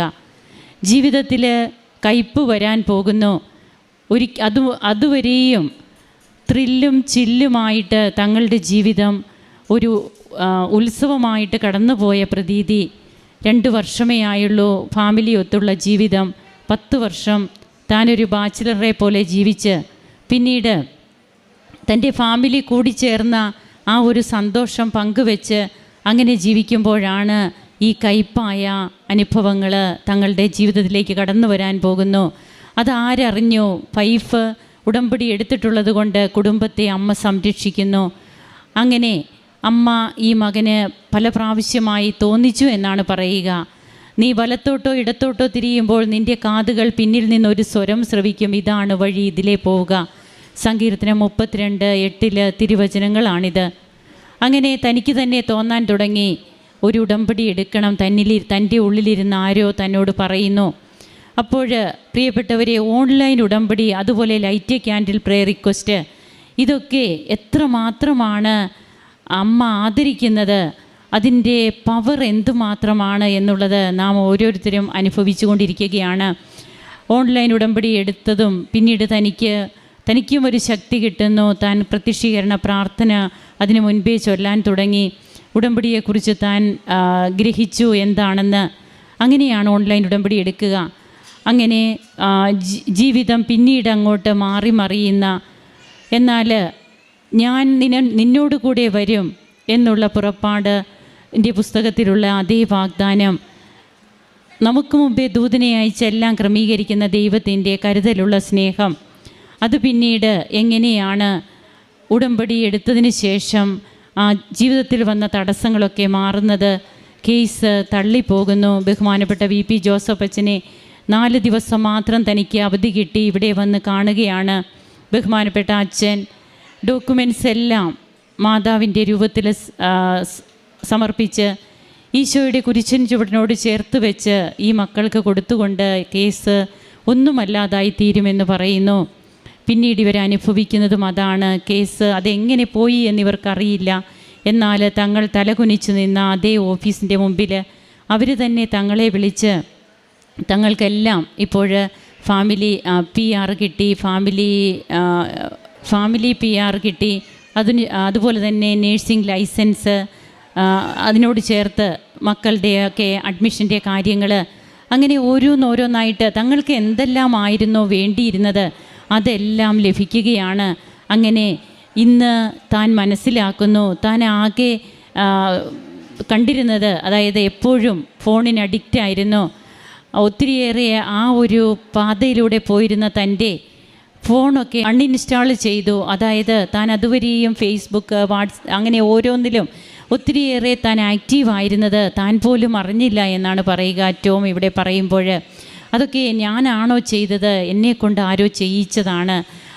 ആ ഒരു അവസ്ഥയിൽ തൻ്റെ റീബർത്തായിട്ട് ഈ മകൻ ഇവിടെ പങ്കുവയ്ക്കുന്നു. ഇന്ന് ഈ മകൻ ഇവിടെ വന്ന് ഉടമ്പടി എടുത്തു, തീർത്ഥാടക ഉടമ്പടി എടുത്ത് അമ്മയുടെ തിരുസന്നിധിയിൽ വിശ്വാസം, പ്രത്യാശ, സ്നേഹം, സമർപ്പണം, ഈ ഒരു ജീവിതമാണ് പിന്നീട് തങ്ങളെ ഇന്ന് അത് തങ്ങൾക്ക് എന്തെല്ലാം രീതിയിൽ തങ്ങൾക്ക് ഉപവസിക്കാമോ, മോർട്ടിഫിക്കേഷൻ, ഇങ്ങനെ ഓരോന്നും ഈ മക്കൾ അവരുടെ ജീവിതത്തിൽ അവരായിട്ട് ബോധ്യത്തോടെ ചെയ്യുന്ന ഓരോ കാര്യങ്ങൾ, അതിലൂടെയെല്ലാം ദൈവം അവരിൽ പരിശുദ്ധാത്മാവിനെ നിറച്ചു.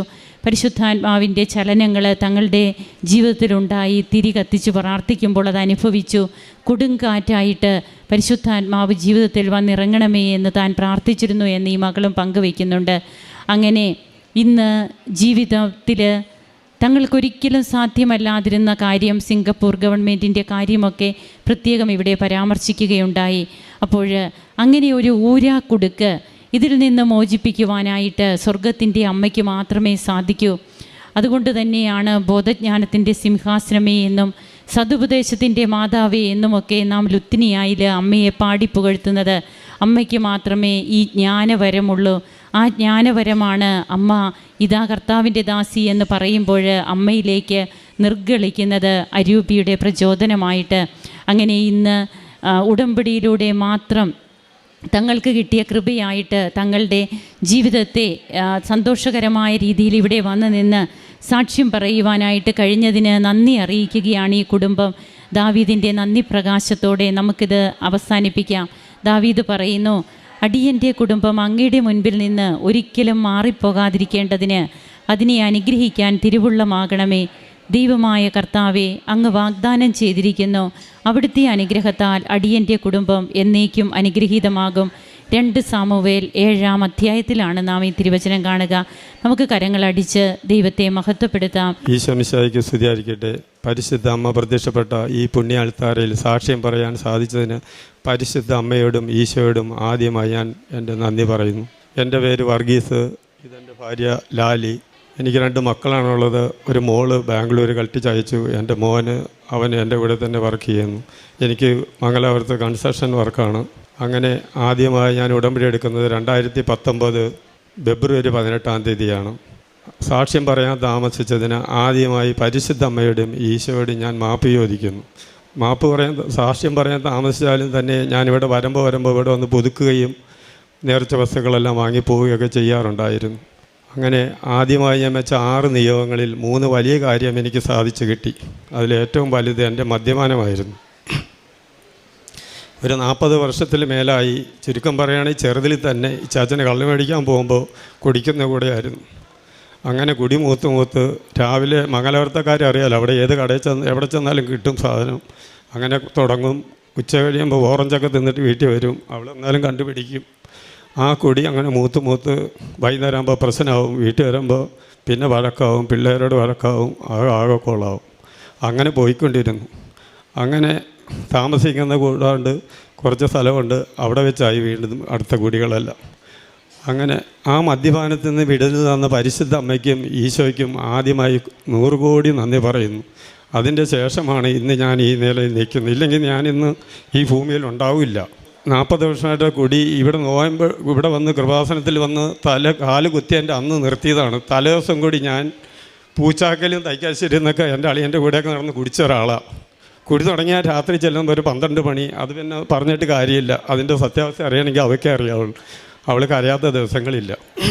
അപ്പോൾ ആദ്യമായി ഞാൻ അതിന് 100 കോടി നന്ദി പറഞ്ഞു. എനിക്ക് വേറെ കിട്ടിയ അനുഗ്രഹങ്ങളൊക്കെ എത്രയോ വലുതാണ് ഈ മദ്യപാനം. ഇപ്പം എനിക്കത് വേണമെന്നില്ല. മറ്റത് മംഗലാപുരത്തോടെ പോകുമ്പോൾ കുറച്ച് ധ്യാനം കൂടിയാലോ എപ്പോഴെങ്കിലും ആദ്യം നിർത്തും, പിന്നെ വീണ്ടും തുടങ്ങും. ചെറിയൊരു പാക്കറ്റൊക്കെ അവിടെ കിട്ടും. അതുകൊണ്ട് ഞാൻ അതവിടെ നിർത്തുന്നു. അതിൽ കിട്ടിയ നന്ദിക്ക് ആദ്യം നന്ദി പറയുന്നു. രണ്ടാമതായി കടബാധ്യതയാണ്. ഈ കടബാധ്യതയും വരുന്നത് എവിടെ നിന്നാണ്? ഈ മദ്യപാനത്തിൽ നിന്നാണ്. അപ്പോൾ താമസിക്കുന്ന കൂടാണ്ടുള്ള ഒരു പറമ്പ് വിറ്റിട്ട് കടം തീർക്കാമെന്ന് വിചാരിച്ചു. പക്ഷേ കച്ചവടം നടക്കുന്നില്ല. അങ്ങനെ ഇവിടെ വന്ന് ഉടമ്പടി എടുത്തുകൊണ്ട് പോയതിന് ശേഷം ഇവിടുത്തെ ചെറിയ കാശുരൂപവും ഉപ്പും ഞാൻ ആ 4 മൂലയിലിട്ട് പറമ്പിലിട്ട് വിശ്വാസ പ്രവചനത്തിൽ പ്രാർത്ഥിച്ചു. അത്ഭുതമെന്ന് പറയട്ടെ, ഞാൻ വിചാരിച്ചിരുന്ന വിലയേക്കാളും നല്ല വിലയ്ക്ക് വിൽക്കാൻ പറ്റിയെന്ന് മാത്രമല്ല, ആ പൈസയുടെ ബാക്കി കൊണ്ട് കടം തീർത്ത് എനിക്കൊരു അടുത്ത ഒരു 8.25 സെൻറ്റ് സ്ഥലം അതിനേലും അടുത്ത് വാങ്ങാൻ പറ്റി. അപ്പോൾ ആ സ്ഥലം കണ്ട് തന്നെ ബ്രോക്കറോട് പറഞ്ഞപ്പോൾ ഞാനിത് ചെയ്തു. ഇതേപോലെ തന്നെ കച്ചവടം നടക്കുന്നതിന് മുമ്പ് അവിടെ കൊണ്ടുപോയി 4 മൂലയ്ക്കും കാട് പിടിച്ച് കിടക്കുമായിരുന്നു. അതിനിടയ്ക്ക് കയറിപ്പോയി ഉപ്പിടുകയും ആശുരൂപം ഡെയിലി ചെയ്തുകൊണ്ടിരുന്ന് 50,000 രൂപ ടോക്കണും കൊടുത്തു. അങ്ങനെ ആ സ്ഥലം വാങ്ങാൻ പറ്റിയെന്ന് മാത്രമല്ല, മറ്റത് 15 വർഷമായിട്ട് ഒന്നും ചെയ്യാൻ ഒരു ജോലിക്കാർ നിൽക്കും. 10-15 ജോലിക്കാരുണ്ട്. അവരൊക്കെ നിൽക്കുന്ന ഷെഡുകളുണ്ട് സിമെൻറ്റ് ഷീറ്റിൽ. പക്ഷേ ഈ പറമ്പിൽ 2 വർഷമായിട്ട് വാങ്ങിച്ച പറമ്പിൽ 5 വീടിൻ്റെ ഒരു വീട് പണി തീർന്നു. നോയമ്പ് കഴിയുമ്പോൾ മെയ് 17 അച്ഛൻ്റെ അടുത്ത് ഡേറ്റ് ചോദിച്ചിട്ടാണ് ഞാൻ ഇവിടെ വന്നത്. പക്ഷേ അമ്മയുടെ ഈ അൽത്താരയിൽ നിന്ന് സാക്ഷ്യം പറയാതെ ഞാൻ വീട് വെഞ്ചരിക്കരുതെന്ന് തീരുമാനിച്ചിട്ടുണ്ടായിരുന്നു. അങ്ങനെ ഇന്നലെ വന്നതാണ്. ഇന്ന് 12:40 ഞങ്ങൾക്ക് ഇവിടുന്ന് പോകണം. അങ്ങനെ സിസ്റ്ററോട് പറഞ്ഞിട്ടാണ് ഞങ്ങൾക്ക് ആദ്യം തന്നെ ഇപ്പോൾ സാക്ഷ്യം പറയുന്നത്. ഇവിടുന്ന് തന്നെ ഞങ്ങൾ പോവും മംഗലാപുരത്തിന്. അതാണ് രണ്ടാമത്തെ ഒരിത്. ഇത്രയും അനുഗ്രഹം തന്ന ഈ കിട്ടിയ അനുഗ്രഹത്തിന് നന്ദി പറയുന്നു ഈശോട്. മൂന്നാമതായിട്ട് ഞങ്ങൾക്ക് രോഗങ്ങളാണ്. എൻ്റെ ഭാര്യയ്ക്ക് എപ്പോഴും ഈ തലവേദന അങ്ങനെയുള്ള രോഗങ്ങളെല്ലാം ഉണ്ടാവും. തലവേദന കൂടെ. അപ്പോൾ ഞാനെന്ത് ചെയ്യും? മറ്റത് തലവേദന എന്നാൽ അവിടെ തളർന്നെത്തി കിടക്കും, കഞ്ഞി ഉണ്ടാവില്ല, ഒന്നും ഉണ്ടാവില്ല വീട്ടിൽ. പക്ഷേ ഞാൻ ഉടമ്പടി തൈലം പുരട്ടി വിശ്വാസപ്പെടം ചെല്ലും, അത് തീർത്ത് പെട്ടെന്ന് മാറി. ഇപ്പോൾ ഒരു 5-6 ഈ ഉടമ്പടി എടുത്തതിന് ശേഷം അതില്ല അവർക്ക് അങ്ങനെ തലവേദന. വല്ലപ്പോഴും ഒന്ന് വരും പോകുന്നതല്ലാണ്ട് മറ്റതങ്ങനെയല്ല ഇതാണ്. അതുപോലെ തന്നെ ഈ കൊറോണയുടെ സമയത്ത് എനിക്ക് ഡസ്റ്റ് അലർജിയായി, ന്യൂമോണിയായി, അതെപ്പോഴും ഉണ്ടാകുന്ന ഒരു അസുഖമാണ്. അങ്ങനെ ആശുപത്രിയിൽ അഡ്മിറ്റായി.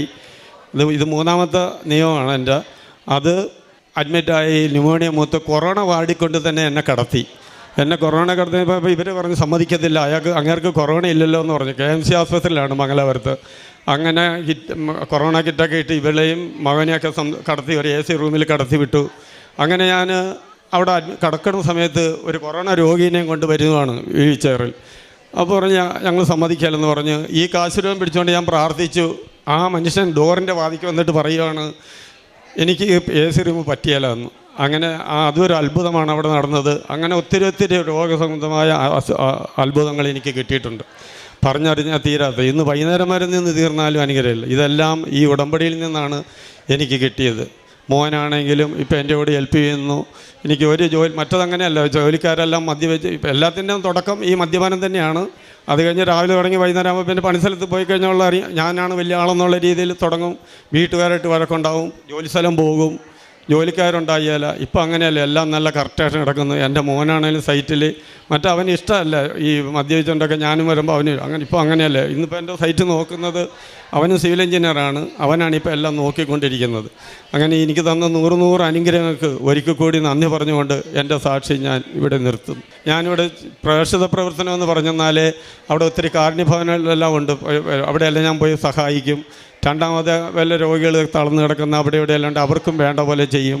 ഇത് കൂടാണ്ട് ഞാൻ പറഞ്ഞല്ലോ, എനിക്ക് വീടിൻ്റെ കൺസ്ട്രക്ഷൻ വർക്ക്, ഒരു പാവപ്പെട്ട ഒരു വീട്ടുകാരന് തുച്ഛമായ കാശ് അവരുടെ കയ്യിലുള്ളത് വാങ്ങിക്കൊണ്ട് ഞാനൊരു നല്ലൊരു ഭവനം പണിത് അവർക്ക് കൊടുക്കുകയുണ്ടായി. അതുപോലെ തന്നെ എന്നെക്കൊണ്ട് പാടുള്ള ഇപ്പോഴും ടി വിയിലൊക്കെ നമുക്ക് വരുമല്ലോ, ഓരോ രോഗികൾ തളർന്നു കിടക്കുന്നതൊക്കെ അറിയുകയാണെങ്കിൽ അപ്പോൾ ഞാനത് ഫോട്ടോ എടുത്തിട്ട് അവർക്ക് പൈസ അയച്ചു കൊടുക്കും. അങ്ങനെ എന്നെക്കൊണ്ട് കഴിയാവുന്നത്. മറ്റതൊന്നും ഇല്ല. എൻ്റെ കാര്യം ചിന്താവാന്നുള്ള രീതിയിലാണ് ഞാൻ പോയിക്കൊണ്ടിരുന്നത്. ഇങ്ങനെ കെട്ടിക്കൊണ്ടിരിക്കുന്ന അതുപോലെ തന്നെ പേപ്പർ. ഞാനിവിടെ സാക്ഷ്യം പറയാൻ താമസിച്ചാലും ഞാനിവിടെ വരുവാണെങ്കിൽ എനിക്ക് ടൈം ഉണ്ടാവില്ല. അപ്പോൾ വരുവാണെങ്കിൽ ഞാൻ വന്ന് പത്രം മേടിച്ച് നേർച്ച വസ്തുക്കൾ വാങ്ങിയിട്ട് പോകും. അത് പോയി അവിടെ പള്ളിയിൽ ഞാൻ കൊടുക്കും. അത് കൊടുക്കുമ്പോൾ വിശ്വാസപ്രമാണം ചൊല്ലിയേ കൊടുക്കുള്ളൂ, അവിടെ വെച്ചിട്ടൊന്നും പോരല്ല. അങ്ങനെ ചിലർ അവിടെ കൊണ്ട് വെഞ്ചലൊക്കെ വെച്ചിട്ട് പോരുന്നവരുണ്ട്. ഞാൻ എന്ത് ചെയ്യും, അതെടുത്ത് വിശ്വാസപ്രമാണം ചൊല്ലി എന്നെക്കൊണ്ട് പാടുള്ള പോലെ ഞാൻ അവിടെ ഞങ്ങൾക്ക് 2-3 പള്ളിയുണ്ട്, കന്നഡ കുർബാന നടക്കുന്നതും കൊങ്ങണിക്കും, അവിടെ എല്ലാം കൊണ്ട് കൊടുക്കും. അങ്ങനെയെല്ലാം എന്നെക്കൊണ്ട് എന്നാൽ കഴിയുന്ന പ്രേക്ഷിത പ്രവർത്തനവും ഞാൻ ചെയ്തുകൊണ്ടുണ്ട്. അതിൻ്റെ അനുഗ്രഹം എനിക്കുണ്ട്. ഇത് പ്രത്യേകിച്ച് എനിക്ക് പറയാനുള്ളത്, ഇതൊരു തീർത്ഥാടന കേന്ദ്രം പോലെ ആരും കാണരുതും, അത്ര ഒരു ബലപ്പെട്ടൊരു സ്ഥലമാണെന്നുള്ളതാണ്. പലരും മൊബൈലിലൊക്കെ കുറ്റം പറയുന്നതൊക്കെ ഉണ്ട്. അവരൊക്കെ പറയാൻ എനിക്ക് ഒരു വാക്കേ ഉള്ളൂ, വന്ന് നിങ്ങളിവിടെ ഒന്ന് കൂടും ഒരു ദിവസം, അത്ര മാത്രമേ പറയാനുള്ളൂ. ചിലർ പറയും ഇത് കാശുണ്ടാക്കാനുള്ളതാണ്. എൻ്റെ ഒരു അനുഭവം ഞാൻ പറയാം. മറ്റത് ഞാൻ മദ്യപിക്കുന്നത് അങ്ങനെയല്ല, ഒന്ന് നിർത്തും, പിറ്റേ ദിവസം തുടങ്ങും, അല്ലെങ്കിൽ എന്നിട്ട് ഇങ്ങനെ പോകും. ഒരാഴ്ച ഏറ്റവും കൂടിയ. ഇന്ന് എനിക്ക് മദ്യം കാണുന്നതോ ഇപ്പം ഞാൻ ഇതുകൂടാണ്ട് ഒരു ക്ലബ്ബിലുണ്ട് ഞാൻ, അവരപ്പുറത്തെ റൂമിൽ മദ്യപിച്ചിട്ടുണ്ടാവും. മറ്റത് അങ്ങനെയല്ല, ഞാൻ ബാക്കിൽ കൂടി പോയി ആദ്യം അവർ പൊട്ടിക്കുന്നതിന് മുമ്പ് ഞാൻ പൊട്ടിച്ച് കഴിക്കുമായിരുന്നു. ഇങ്ങേറ്റ രൂപക്കൂടിൻ്റെ പുറയിൽ വെച്ചിട്ട് കൂടി കഴിച്ചിട്ടുള്ള ഒരു മനുഷ്യനാണ് ഞാൻ. ഇതെല്ലാവർക്കും ഒരു അനുഭവമാകട്ടെ എന്ന് കൂടി പറഞ്ഞുകൊണ്ട് എൻ്റെ സാക്ഷി, എനിക്കൊരു നാണക്കേടുമില്ല ഇത് പറയുന്നതിൽ. എൻ്റെ ഭാര്യ അത്ര കരഞ്ഞ് പ്രാർത്ഥിച്ചിട്ടുണ്ട് എൻ്റെ ഈ കാര്യത്തിൽ. ഞാൻ നിർത്തുന്നു എൻ്റെ സാക്ഷി. യെശയ്യാ പ്രവാചകൻ്റെ പുസ്തകം 12-ാം അധ്യായത്തിൽ 5-ാം തിരുവചനം അരുളി ചെയ്യുന്നു, കർത്താവിന് സ്തുതി പാടുവീൻ, അവിടുന്ന് മഹത്വത്തോടെ പ്രവർത്തിച്ചു. ഭൂമിയിലെല്ലാം ഇത് അറിയട്ടെ, സിയോൻ വാസികളെ ആർത്തട്ടഹസിക്കുവീൻ, സന്തോഷത്തോടെ കീർത്തനങ്ങൾ ആലപിക്കുവിൻ. ഇസ്രായേലിൻ്റെ പരിശുദ്ധനായവൻ മഹത്വത്തോടെ നിങ്ങളുടെ മധ്യേ ഉണ്ട്.